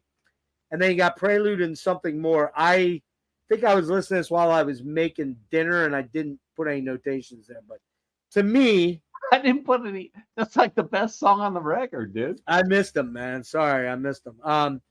So Michael Kuhn sounds like a much lesser Russ Anderson. He has got a little bit of Bonnet, a little bit of Klaus Meine. And are you ready? Yep. This band has come up. Now we're going to mention the singer of this band. Stephen Clifford from Icon. Tell me this guy doesn't sound a lot like Stephen Clifford era, the debut album, man. He does. I can hear Tell that, me but I he hear a doesn't. lot of actual Jack. I hear Jack Russell from Great White. There's a Early little bit of Great Great White on the highs. Yeah. Yep. He has that gruff kind of voice. Yeah. Like raspy. It's got that rasp to it. Yeah. And actually, man, I have to be honest about this band. I've known about this band forever. Oh, I got to get you all blown up. I've known about this band forever, man, like for 20 years. Why I never picked up any of their stuff, I really don't know. I have no excuse for it, but I'm glad we did this because, man, these next batch of albums, really fucking good shit. So, Thank to God. be honest, dude, I hang thought on. I wasn't going to do these streams with you anymore. If What's you were gonna that? Fucking, thank God, because I thought I wasn't going to do these streams if you're going to try to bash Laz Rocket on me. Hang on. I'm going to give this album a 6.5 out of 10. Sorry. This is Mainly because they just repeat the chorus, the title of the chorus. But no, to be I honest, get you, man. So What's that? here's where we're like at odds because you give the Kick Axe because that's what you grew up on, right? And I grew Yeah, up but they on only Weezer. do it on one song that I recall. Who? Kick Axe, Welcome to the Club. They do it. Yeah, but that album, it's not about the I'm not talking about that. I'm talking about nostalgia wise. Like, I'm talking about us growing up. Like, you're Yeah. Kick-Axe, I'm Laz Rocket. So we're Yeah, I gonna have. mean, yeah, you're 1984. You're a kid when you get this, right? Yep. I am. I missed it. It's just one of those bands from the Bay Area I missed. I didn't miss a lot, but I missed them. I knew about them. I just never got around to checking them out. Weirdly, Kick-Axe, knew about them in '84. Really didn't remember much other than Heavy Metal Shuffle. Was supremely disappointed in that album when we went over it. But yes, I will not lie. Welcome to the club. Yep. I was about 19, 20 when I got it. 18, 19. When did that come out? 85? Yeah, 85. 5. Yeah, so I'd have been 19. And you know, is it a great album? No. Is it a solid album wall to wall? No. Just the really good tracks on it are really good. The meh tracks are pretty forgettable. So I'd say it's a 65-35 album. But the 65 that's good is really good to me. This to me is a 60-40 album that is good, but it's nothing exceptional. I think they get more exceptional as they go along, okay, for a number of reasons I'll get into. Speaking of which, so again, I give this City on Fire. Oh, shit. Fuck. God damn it. City's going to burn. Huh? City's going to burn. Yeah, City's going to burn. I give it a 6.5. Maybe I'll go a little higher, 6.75. All right. But don't push me any further, Buster. All right, the next one is called No Stranger to Danger. Comes out in 85. Fiddler Studios Hollywood. Target Records again. Steam Hammer Records. Mark Whitaker. I went to school with a Mark Whitaker. I don't think it was the same guy. This one is the second album. Released, I already went through all that. Man, dude, I was actually cleaning the kitchen today while this was on. I was like, fucking A, man. Now this I can get behind. Now this is a little more glammy, a little more trad rocky, a little more Dokken-y, but heavier, right? Yep. Okay. You have a look of disdain on your face. Yeah, there it is. Is that because of the cover? No, it's because I don't like this album that much. Of course you don't, you fucker. All right, get into it. Get into it. All right. I don't know, dude, man. This is when Laz Rocket decided, all right, we gotta write some songs for the radio, right? Right. Dreams Die Hard, Stripped Down, Hard Rocker. I don't really like the chorus on this. I like the song, but the chorus is weak. I've Got the Time, killer riff, commercial sounding though. Town to Town. This has almost a rat riff to it. It does have a lot of rat isms, yes. Yeah, okay for what it is. This to me, and you can see by the back cover, feels like a band that's just trying to like get popular. Like you went from that first record where they were just like, I don't give a shit what we look like to right now they're trying to pick up chicks. Yep. Like, all right, man, we got to make some money here or we're not going to make it. And then you get fucking Backbreaker, total fucking thrasher, dude. You can see where they're going to go. Song fucking just kills. Stand Alone, again, more of a generic commercial hard rock song. Okay. Spared from the Fire, okay filler, kind of ballady. Off the Deep End, again, almost a Dokken. I don't know. It's like they're trying to like tread to like they're trying to write songs they're not really into just to make a name for themselves. Tonight's Alive, that has a total early Motley Crue sound to it. And then you get Wrecking Machine with the fucking Godzilla intro. Total badass Godzilla speed metal song. Fuck yeah, again, has a metal church vibe to it. But you can see where they're just like trying to like hold back sometimes and like write commercial songs But then they put in these like thrash metal songs or speed metal songs out of nowhere where you're Yeah, just there's like, a couple weird anomalies there. You're right.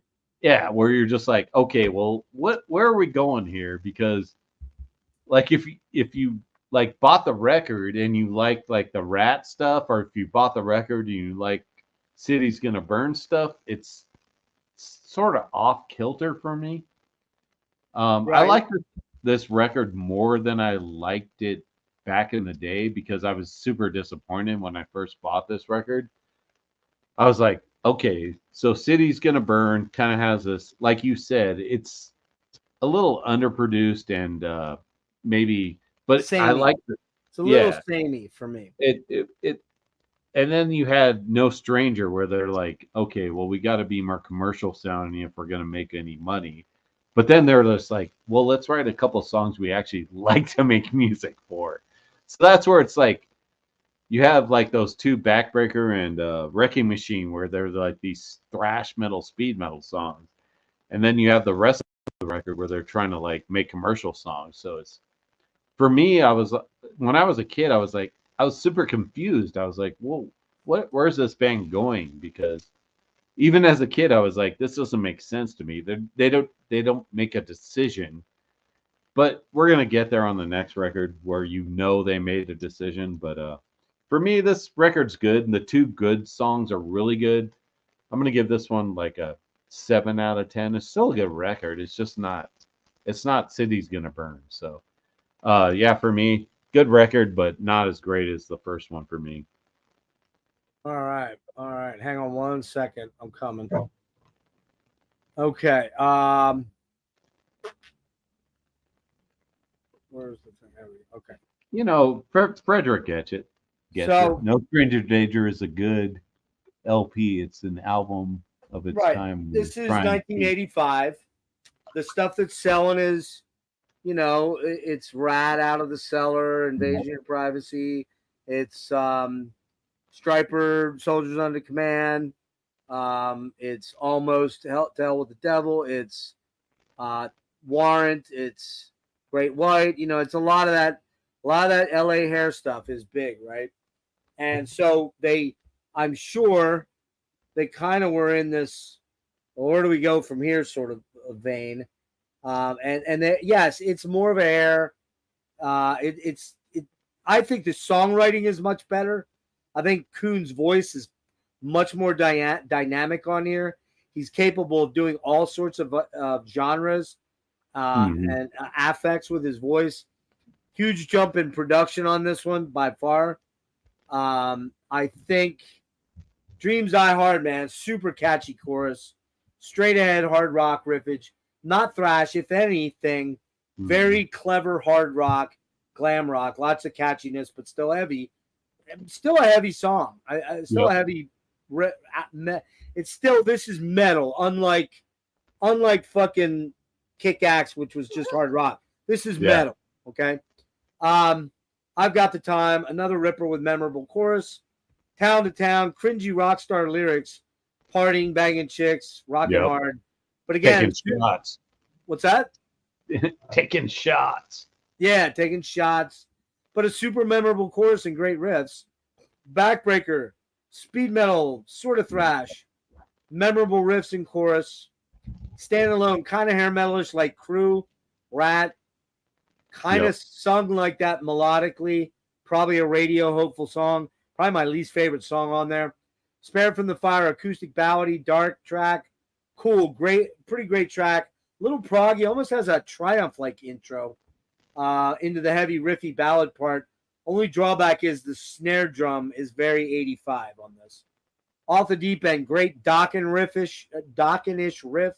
Speaking of Dokken, I decided to spend my night with you tonight because I could have run 6 miles up the road to see George Lynch's 4,000th incarnation of Lynch Mob. But I decided not to. I had a guy that was supposed to be looking into getting me with an actual interview with George, and he never got back to me. I'm like, you know what? I went to look at the tickets, and they're playing like kind of like what used to be a biker bar. This is Lynch Mob, right? Yeah. He's got a new album. I think it's coming out on Rat Pack or something like that. George always has albums coming out. And It's not bad, but it's not Oni Logan. It's not the early Lynch, the good Lynch Mob, or what I would call good Lynch Mob. This new singer is kind of for me, but I looked at the tickets. They wanted $40. What? Like nah, I'm not. I really don't want to see George that bad up close. Who's paying $40 for that? Huh? Who's paying $40 for that? I don't know, dude. People want to go out and get fucked up at that bar tonight, I guess, and relive their hair metal dreams. I guess I've seen George up close and personal and hung out with him a couple times, and it was like, yeah, I just don't have $40 to blow. Off the Deep End, like I said, great Dockinist riffs. Or the first Icon. It's not thrash yet, mostly heavy metal, traditional metal of the 80s sort of vibe. Killer Hooks. I really like this track. It's probably my favorite song off the Deep End. Tonight Alive, very Icon first album. Like it, good track. Call and response, shouted vocals. Wrecking Machine, probably the first big thrashy song. On this album, it's the most thrashy-like song, and it's a pretty killer ending. I'm going to give this. Care to guess what I'm going to give it? I don't know, man. An 8? I'm going an 8.75 out of 10, Dennis.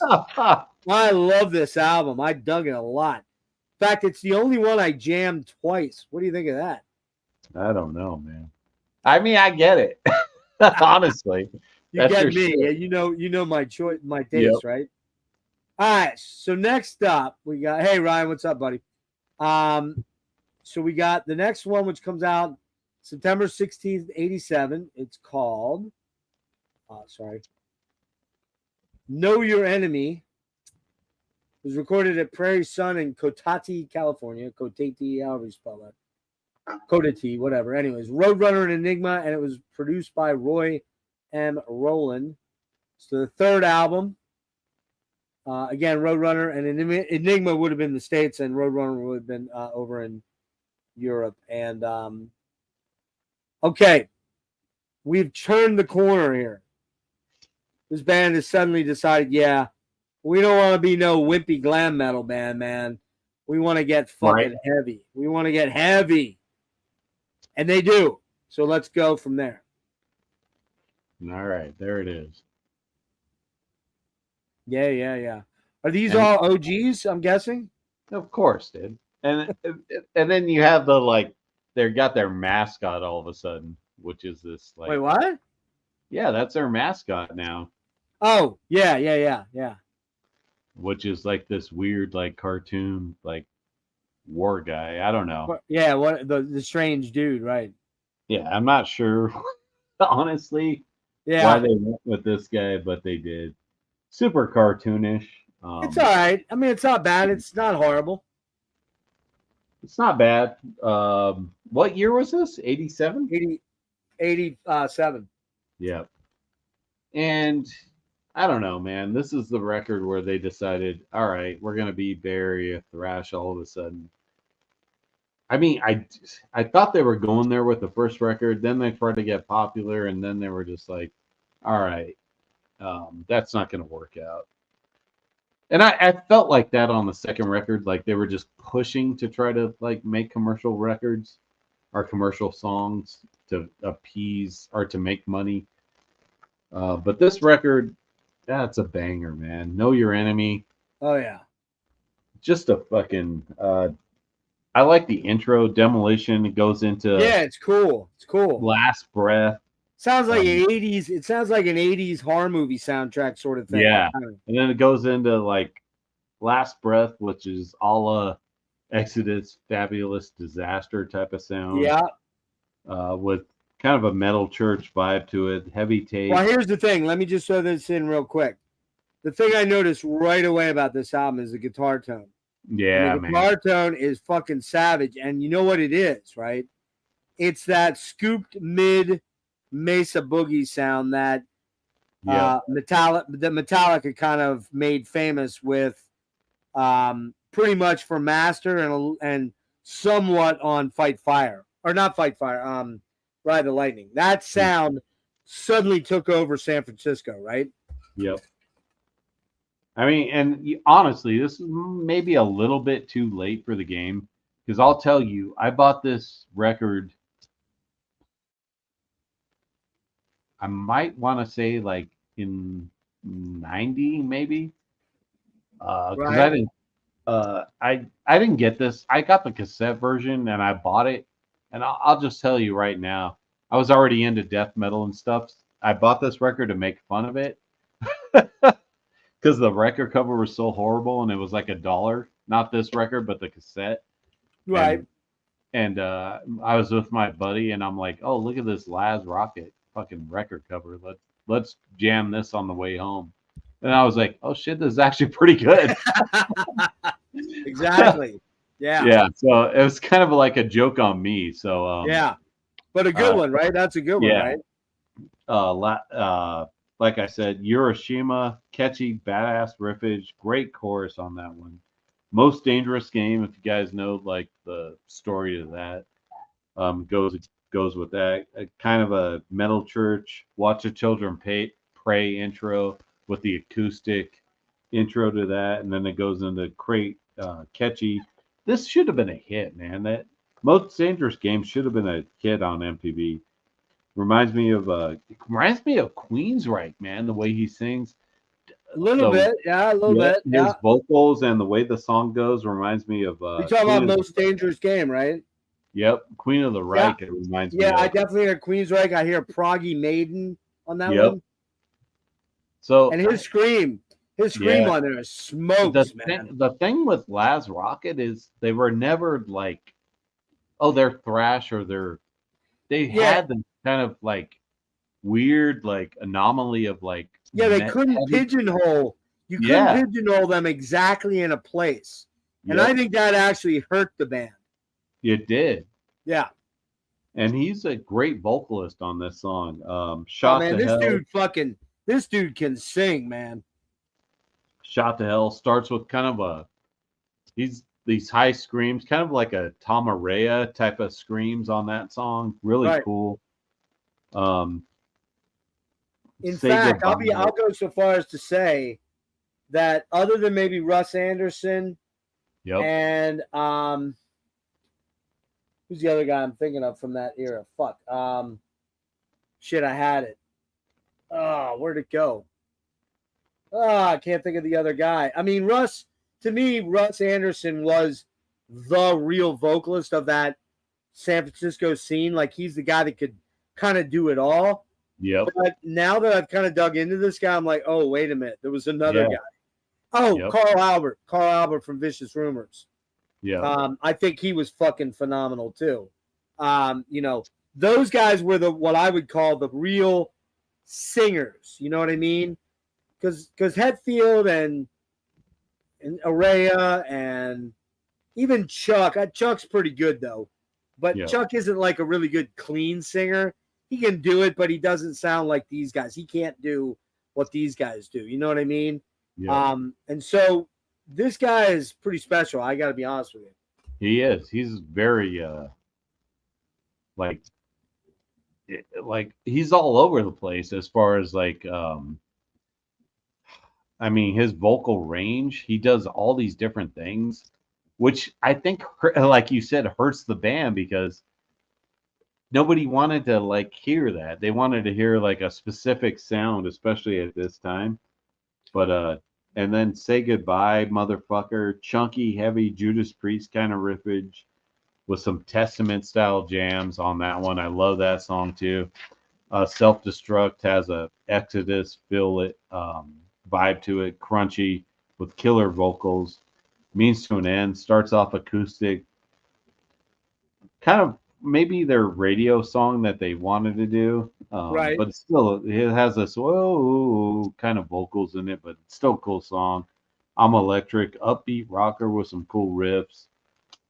Mad Axe Attack, blistering solo shit, and then Shit's Ugly. Like the last two songs are kind of pointless to me, honestly.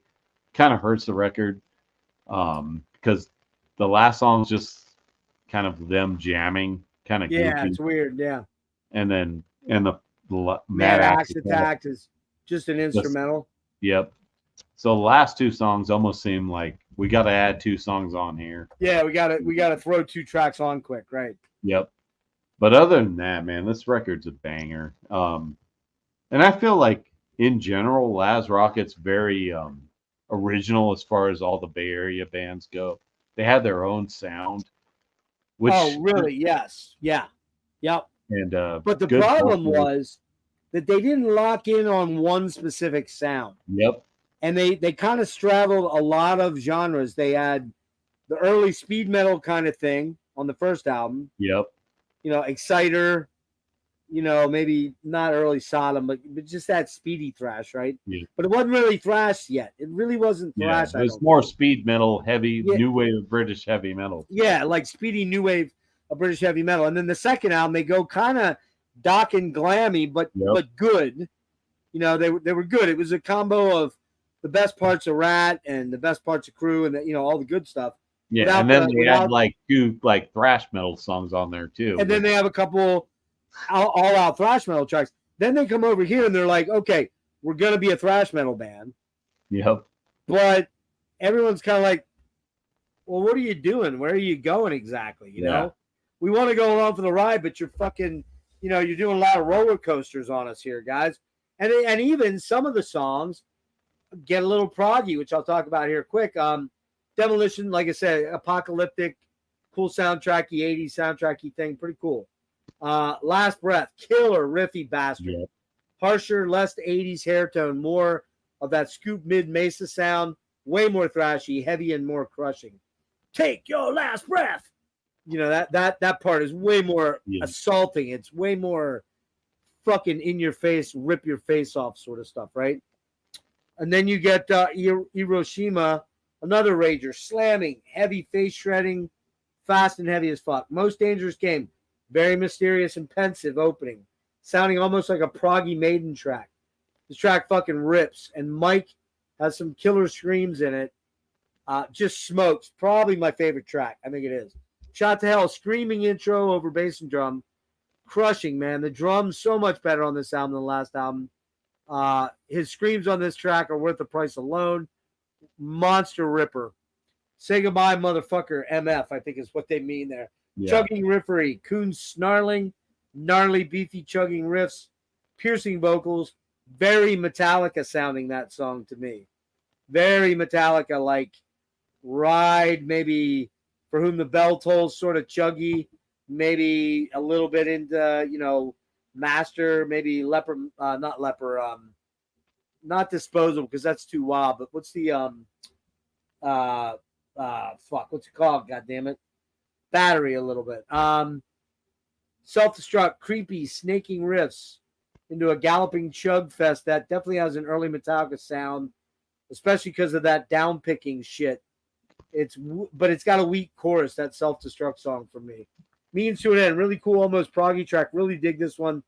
Lots of cool Michael Coons vocals. They're just awesome on that song. I'm Electric, solid thrasher. Like that one quite a bit. And then Mad Axe is cool. It's a shred fest. Yeah. These guys are great players. But yeah, the last two could have been left off for me. Really dig this thrash direction, the heaviness being ramped up. The songs are generally really quite good, memorable, despite being heavier and more riffy. A lot less hair metal. I'm going 8.75 out of 10. As just one or two of the tracks are a little bit samey. That's all. But yeah, I love it, man. Love this album. So next up, we got what probably is going to be the big Mahaf, right? Wait, what'd I give this? A 9 out of 10? I don't think you did you? I'm giving it a 9 out of 10. All right, 9 out of 10. 9 out of 10. Except for the last two songs. Like you said, well, Mad Axe Man's cool, but could have done without it. Mad Axe Attack, sorry. Or put it in the middle.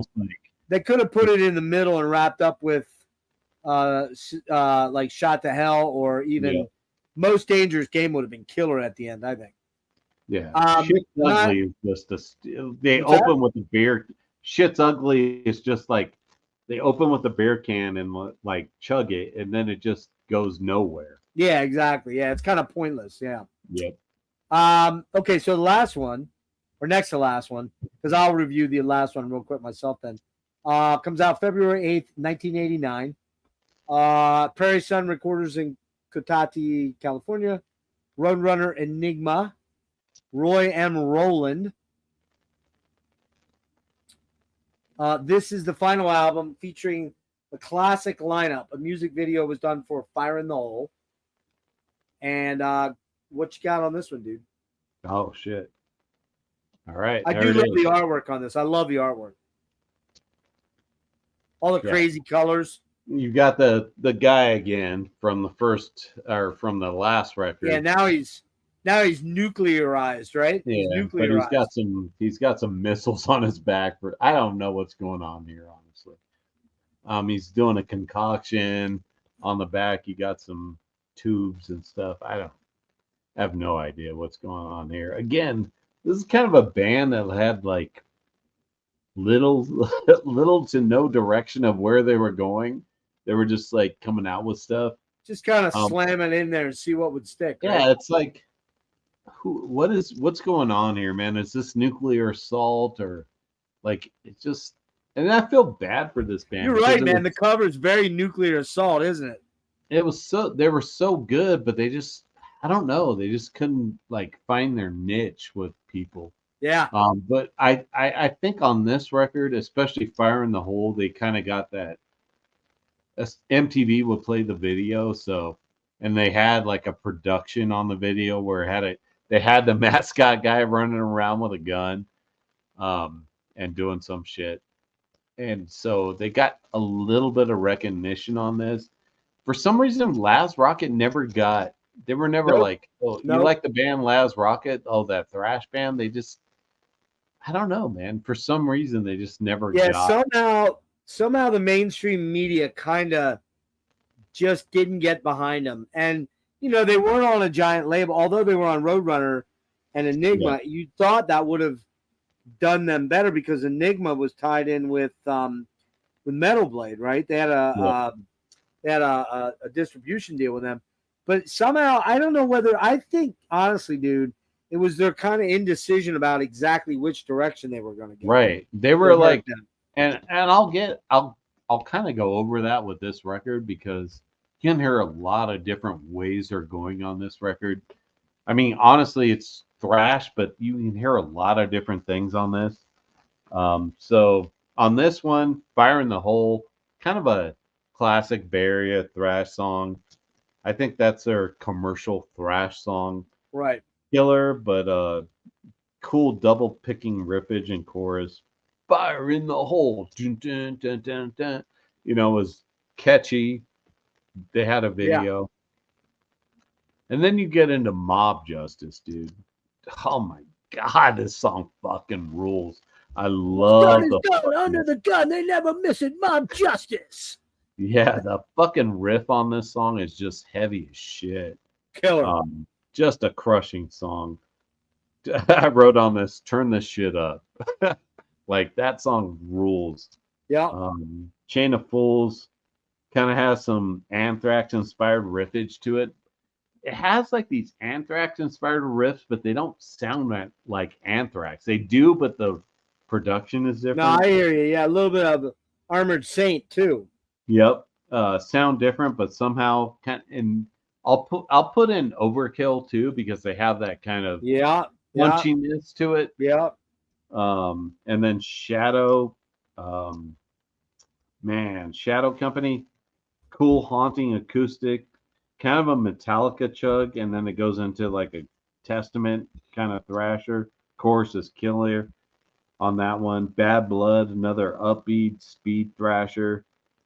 Bad Blood out on the streets, kind of it has almost a Roger. Huh? We got Roger joining us. What's up, Roger? What's up, Raj? It kind of has like Nick's here. Almost that 90s Slayer riff to it. Chasing Charlie, man, I love that song. Yep. Again, total Bay Area riffage. Has a cooler chorus. Mirror to Madness. I like the beginning. It has that like kind of Halloween type of riff to it. The soundtrack Halloween, John Carpenter. Yeah, this is another one that's very maideny to me. Yep. Intro riff, and then it gets kind of overkill to again. And then Omen, very epic inspired song. Man, that Melodic song opening. that song is cool as fuck, and it's not Yeah. very thrashy. It's way Nope. more like a prog track. Yeah, that's a killer track. Just a killer record, man. I'm gonna go 9 out of 10 on this. I think it's a very underrated record that a lot of people don't really know about, honestly, especially thrash fans. Yeah. But to say that, I mean, Fire in the Hole was kind of a Headbangers Ball song that I came don't remember in. that being on Headbangers for some reason. But it But it was was late. It's late in the game, man. It's too late in the Yeah. game. That's the problem with Laz Rocket. What they were doing was kind of late in the game. Everybody was into death metal and Yeah, stuff. they didn't seem to get the major attention that, the Metallicas, the Slayers, the Testaments, the Yep. Exoduses, even Forbidden Yep. got for some reason. Very strange. And they were in the same vein as that. They were in, that this came Testament. out right. This came out the year before for Twisted into Form came out, right? Yep. Which is weird, and Forbidden goes out with Dark Angel and what Death was it? I think. Yep. Yeah, it was On the Death. on the combat thing, right? And then Chuck joins Death for. Craig joins Death for a little bit with Hoagland, and yeah, it's just weird that this band just. I'll tell you the truth. I am chasing either Coons or Aaron Gellum because I have a line in that may be able to put me in touch with them. I have two people I'm talking to that might be able to get me with them. I would love to have an interview with those guys. Man, that would be a great one, man, because yeah. you just want to get their insight to where they were going with this stuff. What's the story, man? Like, what's the story? And that would be a super cool one to get into. So, yeah, Fire in the Hole, man. What'd you give this? 9? Yeah, I give it a 9. Fire in the Hole, fucking riff fest, crushingly heavy. Yeah. During the verses in particular, that Mesa tone, just so those scoop mids and slamming, just heavy as fucking hell, man. Mob Justice, man. Again, like you said, killer. The lyrics are a little cheesy, but still the shredding and it's the crushing tone are just massive. And like what's done is done. Under the gun, they never miss it. Mob Justice. I missed something. Oh man, I love that song. So that riff, man. Killer, man. Chain of Fools. That again, that crushing Mesa tone just shreds your fucking. Here's what I said: it shreds your nut hairs if you've got them. And we all know that. And this is what I was thinking right here. Right now, it's like I'm listening to the song and I'm knowing my audience. Right, who's going to watch this tonight? This is why I say that crushing Mesa tone just shreds your nut hairs if you've got them. But we all know Frederick waxes his balls. We all know Frederick waxes his balls in anticipation of hoping that he gets to meet one of the Laz Rockets guys. Yeah, man, this thing is a fucking chug fest, massive fucking song. It's death to your ears at high volume, man. Love that track. Shadow Company, nylon acoustic intro, really gets really heavy and proggy, but thrashy. It's dark. It's evil. Love Shadow Company, killer track. Love Holiday in Cambodia. I gotta admit, I didn't listen to it. I had to run out and I had to get cookies out of my fucking oven. So I missed that one. Bad Blood. Shit, you have the fucking EP too. What's that? The EP, Holiday in Cambodia. Is that what it's on? What else is on there? Covers or what? Mirror to Madness, Forced to Fight, and Prelude to Death. Okay. That's pretty cool. Bad Blood, bit of a call and response thing, but it's a ripper overall. Chasing Charlie. Wonder if it's Chainsaw Charlie, which is Wasp, right? Yeah. Solid. Rips good. Riffs are savage. But one thing I note is that they seem to get caught in this sort of call and response thing on this one, on the chorus. But it's good. I like it. It's a great tune. Yeah, so I think that one is about Vietnam. Yeah, it's the call and response thing throughout it, right? Mirrors to Madness. Love this track, man. very maideny, chugging. That picked intro kicks in. That's a really killer track. Builds, galloping bass. You really hear the bass a lot in this band, which is cool. Builds and builds until the riffs are literally attacking you. Michael Coons snarling and spitting. The lyrics, the vocals, killer track. If only they didn't repeat the title of the song in the chorus over and over and over. But anyway, and then The Omen, man, without question, my favorite track for obvious reasons. It's so good, man. Proggy, dark, foreboding. Something about Michael Coons' vocals on this. They're stellar. The song itself is really wicked. It's what? How long is that? Like 7 minutes, 6.5 minutes? Close to 7 minutes. Like 6:30 for sure. Yeah, it's just a song that, to me, shows what great songwriters are. So I'm actually going a 9.5 on this album. I loved it that much. Yeah.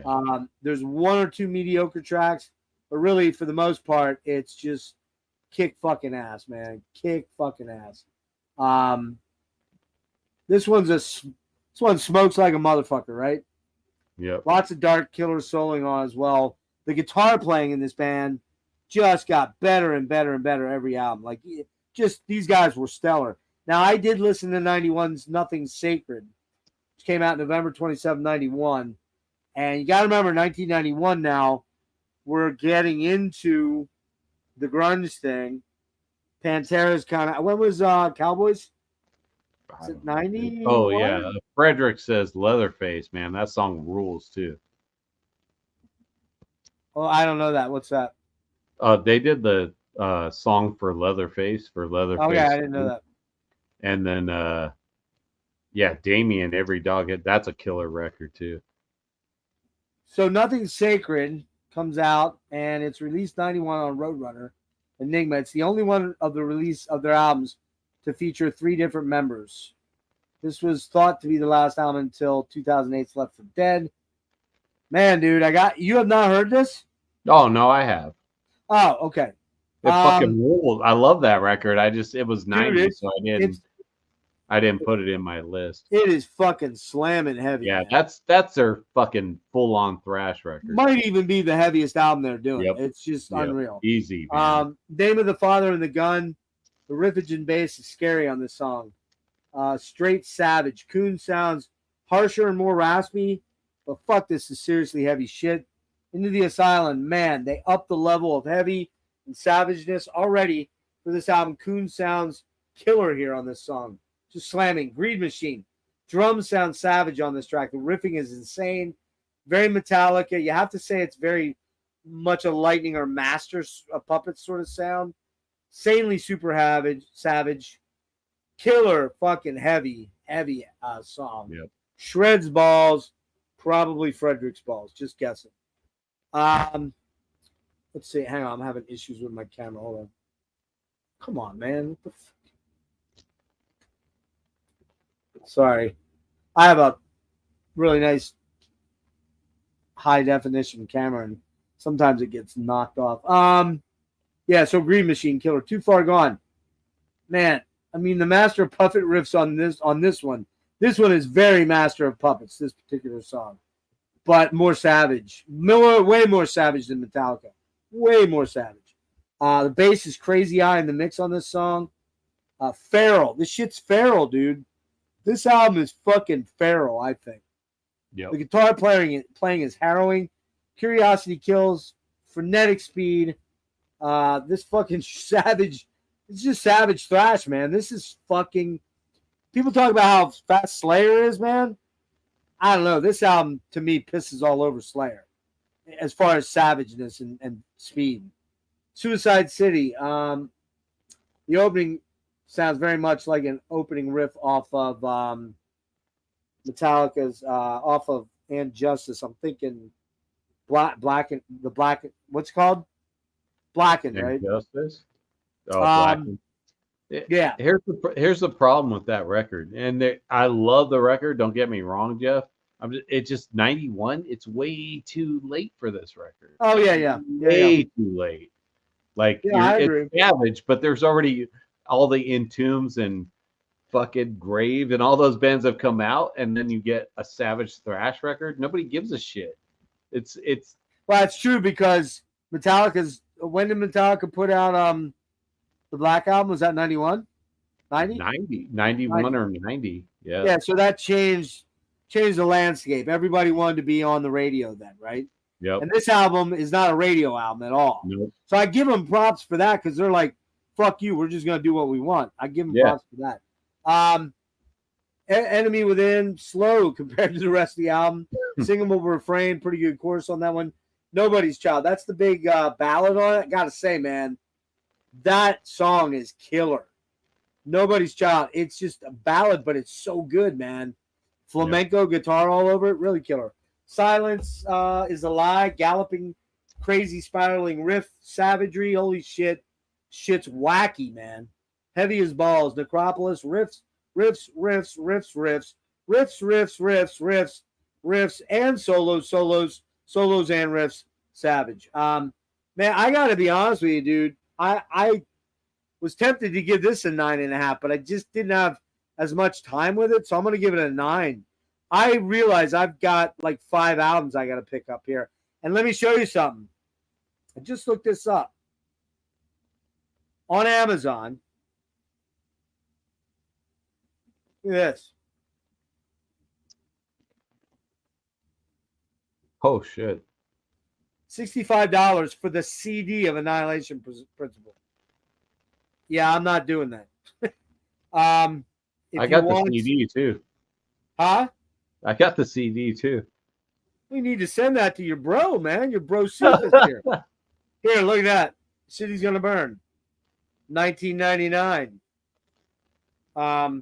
When did CDs start jumping into the 20 range suddenly?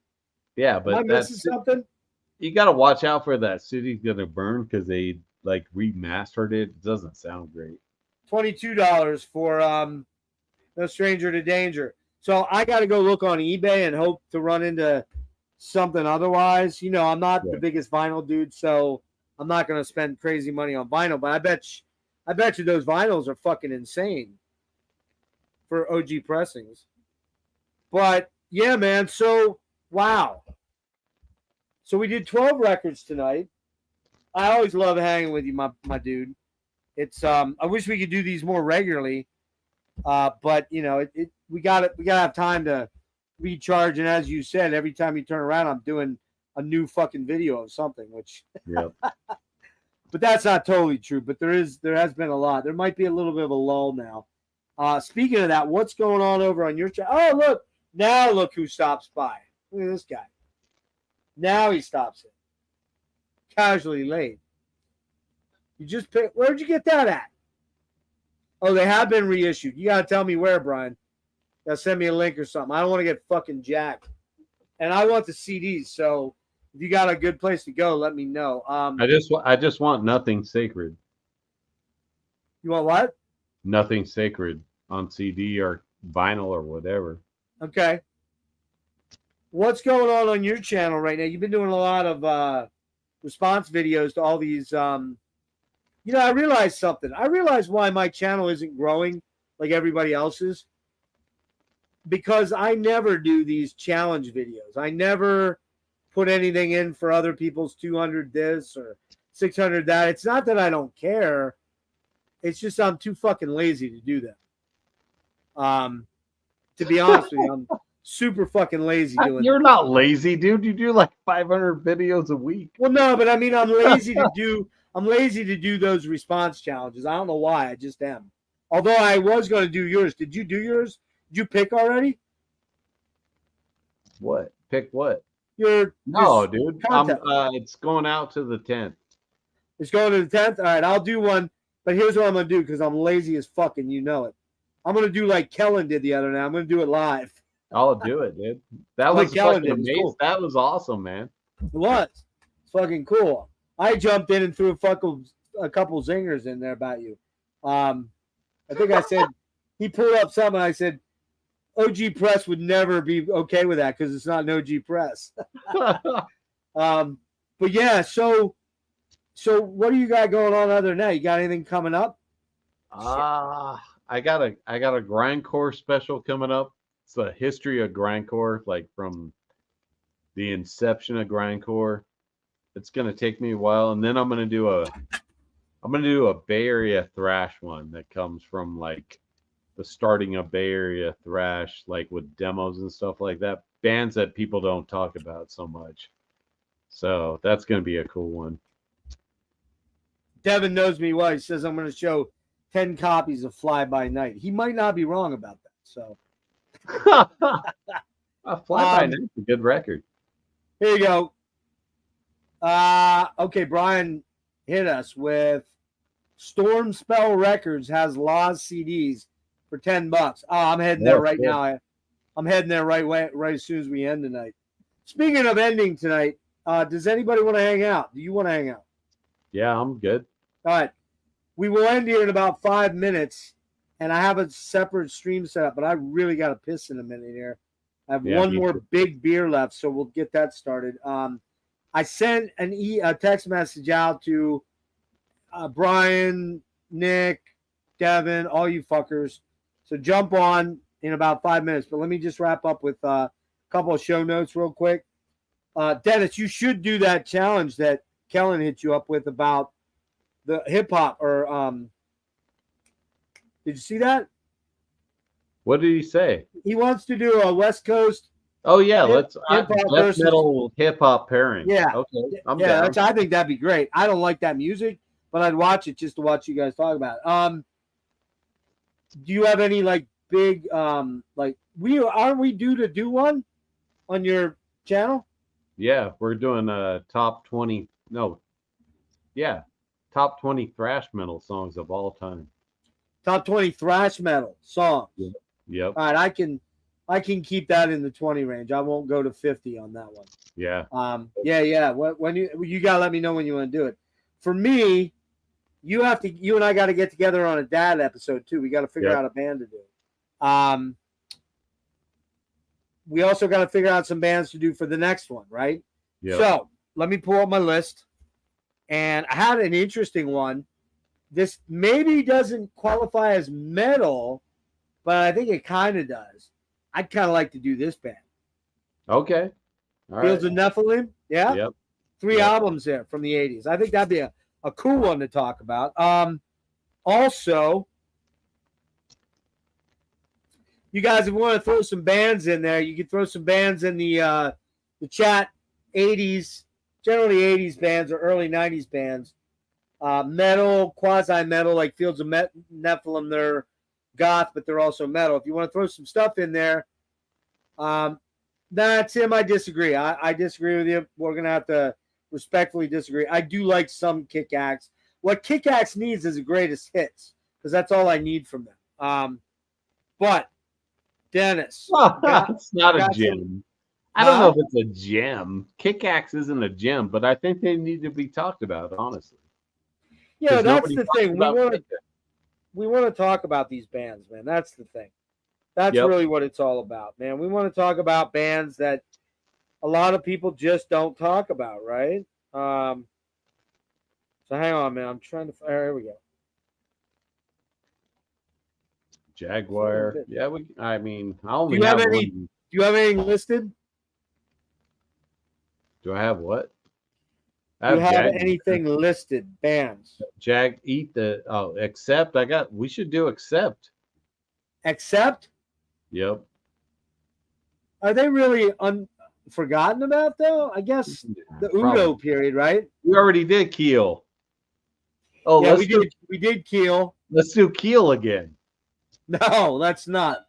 Let's not say we did. Artillery. Okay. That's the Canadian band, right? No, they're fucking German. Are they thrash? Yeah. I don't know them at all. Do you have them? Yeah, I got the Artillery. All right. Hang on. Let me just find because I want to throw some of these bands at you real quick. Jaguar. I know Jaguar, but I don't really know them. But that's actually not a bad one. What about Praying Mantis? Yeah. I don't have any praying mantis. I only You have don't one. have any. record. Okay. All right. Hang on. I know them. I just don't have anything. Yeah. See, that's the problem. I don't want to get too far away into the whole situation where we start like pulling stuff up and we don't. Neither one of us owns it, right? Well, I got Exumer. All right, Devin. They're from Denmark. They're Hang from on. God damn it. What the Dencard. fuck, man? Where's my list? Oh, here we go. All right, here we go. Ready? Here we go. I gotta throw these guys up there, man. Killer Dwarfs. Never No? heard of them. You have to. I have heard of them, but I never heard them. I never Keep heard the of Killer. Spirit Alive. I have one of theirs, but all right, we'll throw that. How about Mars Project Driver? You know that one? Who? Tony McAlpine. Yeah. Mars. It's fuck, I forget who else is in that, damn it. What about we We can talk do about that. profit. I got Nasty Savage. I got all those. I do not know Nasty Savage, so that would be a new one for me. I got Hollow's Eve. How many Nasty You got- Savages are there? Indestructible Noise Command. There's only 2 records. We can do that one. What about all right, hold on a sec. Everybody keeps throwing all these fucking bands at us here. What do Nasty Savage have as far as See, I remember listening to these guys and I like the music, but man, I got thought Wrathchild America too. all right. So wait, they have 1, 2, 3 albums. Nasty Savage. You want to do them? Yeah, well, let's do Nasty Savage. All right, Nasty Savage. Write this down. You have something to write it down? Yeah, a marker. Write it down because you know I'll fucking forget. How about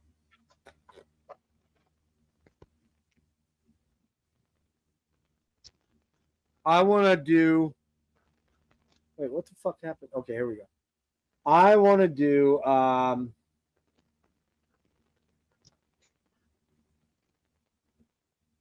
You had mentioned Tokyo Blade, right?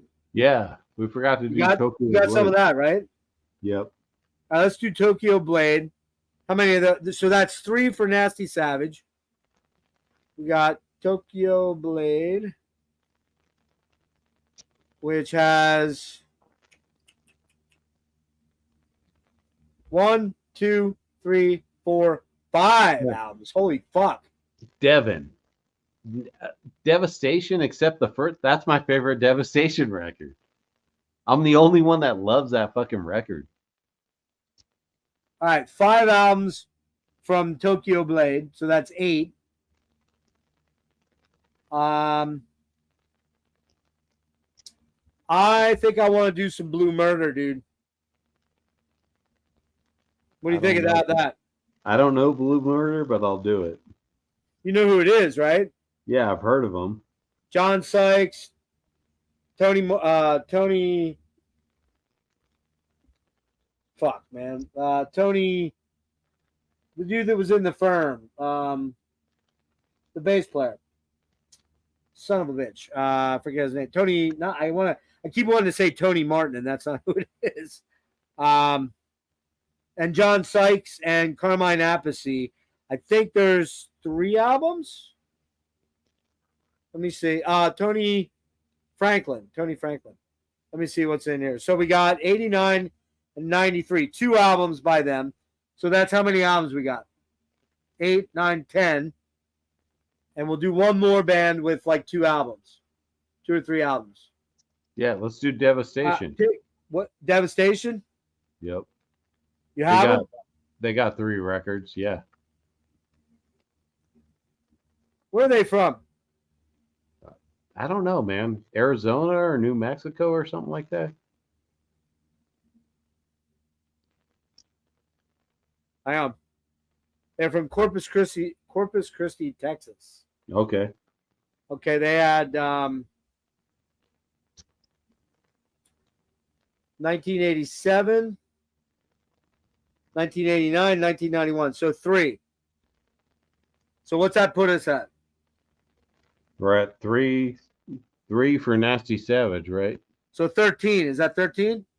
And Tokyo Blade 3 No, that's 5 for Tokyo Blade. in the 80s. Yes. Yeah. Hold on. You have them all or no? I have like 3. Hang on, let me pull it up. Hold on. They got one in 83, 84, 85, 87, and 89, dude. Okay. They even have 2 in the 90s, but they're later 90s. So we'll stick to the 80s stuff with them. So that's 5 for them, 3 for Nasty Savage, 3 for Devastation, and 2 for Blue Murder. What is that? 10, 13, right? 5, 3, 3. 13. Yeah. All right. So tonight we did 12. You did 11. I did 12. Oh, shit. Wait a minute. Hold on. I want to do Fields of Nephilim, so we got to kick one off. Let's kick off fucking Tokyo Blade. That's too many. Yeah, let's do that later. Let's do them the next time around. So we're going to do Fields of Nephilim at 3, Nasty Savage at 3, 2 for Blue Murder, and Devastation 3. So what's that give you?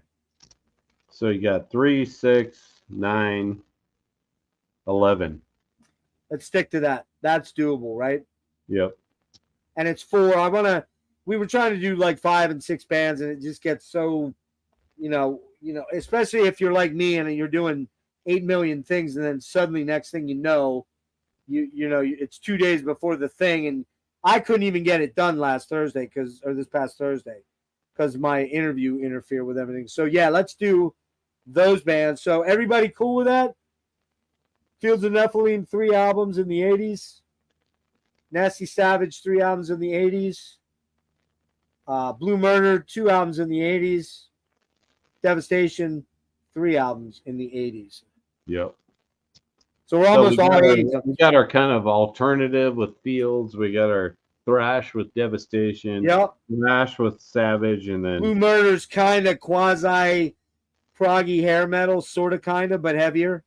Kind of white snaky with a little bit of an edge. And then you got your Jeff Pick with Blue Murder. What's that? Huh? I said What'd you your Jeff Pick with Blue Murder. That's a Jeff Pick. Yeah. No, I'm cool. You got 2 and I got 2, more or less, right? Yep. But I like Fields. I like Fields. Yeah, and you like Field. Yeah. So that'll be fun. All right, so we're gonna end it here. Just a quick notes about things tomorrow night. 9 o'clock, 9 p.m. my time, Eastern. Eric Berg from the Psychic Vacuum, the young buck Canuck, is joining me for a dad episode number 8. And that is going to be on Vandergraaf Generator, which means nobody will watch it because it's super weird fucking prog music. So that's number 8. I think on the 12th of October, I've got Craig Beerhorst from the Ruffians and the Butlers, Tom Draper from Spirit Adrift. We are doing Rainbow, the discography of Rainbow. So 8 albums there, deep dive on that. On the 12th, that is Thursday night at probably 10 o'clock p.m. my time, 7 Pacific. I have prospective things coming up to watch for, guys. Number 1 thing, soon, in the next 7 to 10 days, Paul Kerr from November's Doom is joining me to do a band history and what they're up to and what's happening with November's Doom. And if anybody doesn't know November's Doom, what the hell's the matter with you? Fucking crushing progressive doom death. Also, right now it's just Derek Vella, but it might be the 2 other guys, Payson Powers and Max Klebold, I'm hoping, will join us from To Mold to talk about the new album, The Enduring Spirit. That's probably towards the end of the month. I've got a couple other feelers out for cool people to join me. I'm not going to go into it yet because those aren't set in stone as yet. A couple of them are pretty big names. hoping to make that happen. All right, so yeah, we're at 8 dads. 8 dads. My 8 dads. Yeah, right. Real quick, Dennis, you and I got to get together then tonight. We got to talk about the dad episode that we got to do. Future dads coming soon.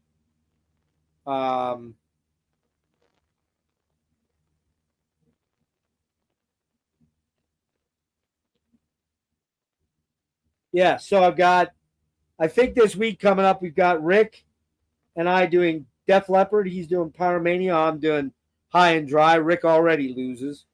Right. Johnny Mac, hopefully from the UK, going to do Warrior Soul. Remember the last time we talked about Warrior Soul on my channel? How interesting and weird things got? Well, we're just going to talk about 2 albums. He's got Salutations. I've got Last Decade, Dead Century.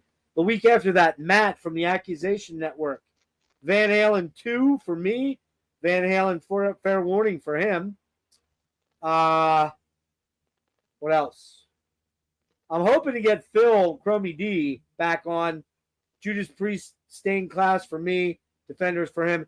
Kellen and I are doing Wasp. He's got the debut. I've got Headless Children. Alan and I from Heavy Metallurgy. Deep Purple. I've got Burn. He's got Machine Head. Jake from the Upside Down Church. Metallica. He's got the Black Album. I've got Master.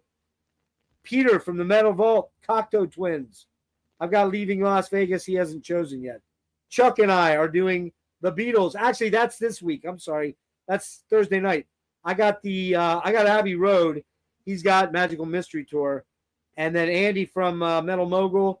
Saxon. I've got Denim and Leather. He's got Strong Arm of the Law. And then Roger, if you're still around, Roger and I are doing Metal Church. He's got the debut. He's got Blessing. I've got the debut. And then Dennis and Jimmy and I got to work this up. And then guess what's coming then, gang? Round 2. Just kidding. We'll see where we get. We'll see if I'm still alive by then. All right. I'm going to end it right now. Anybody wants to come over and jump on for the after stream? Roger, let me know if you want to jump on the after stream. I'll send you a link. I'm wrapping this one now. Dennis, my partner, my brother from another mother. Even though you don't like Welcome to the Club, you fucker, you. Good times as always. These things are great. The last one we did is pushing like 700 views, which is kind of mind-blowing, like awesome. So hopefully this one's up there too. Anybody Let's get 702. 702. That's what we're going for. Yes, we are. By the way, anybody that hasn't checked out my interview with Paul Masvidal, Kelly Schaefer on Wednesday night, get the fuck on it. It's a super killer interview. Super good. Those guys deserve to be deified because they're amazing people and they're killer fucking musicians and they write awesome shit. And go out and buy the Till Dirt album. It's weird, wild, crazy, and the more you listen to it, the better it gets. All right, I'm going to cut it now. I'll be back on by 1:15, okay? We'll see you in about 7 or 8 minutes. Dennis, hang on. All right, guys.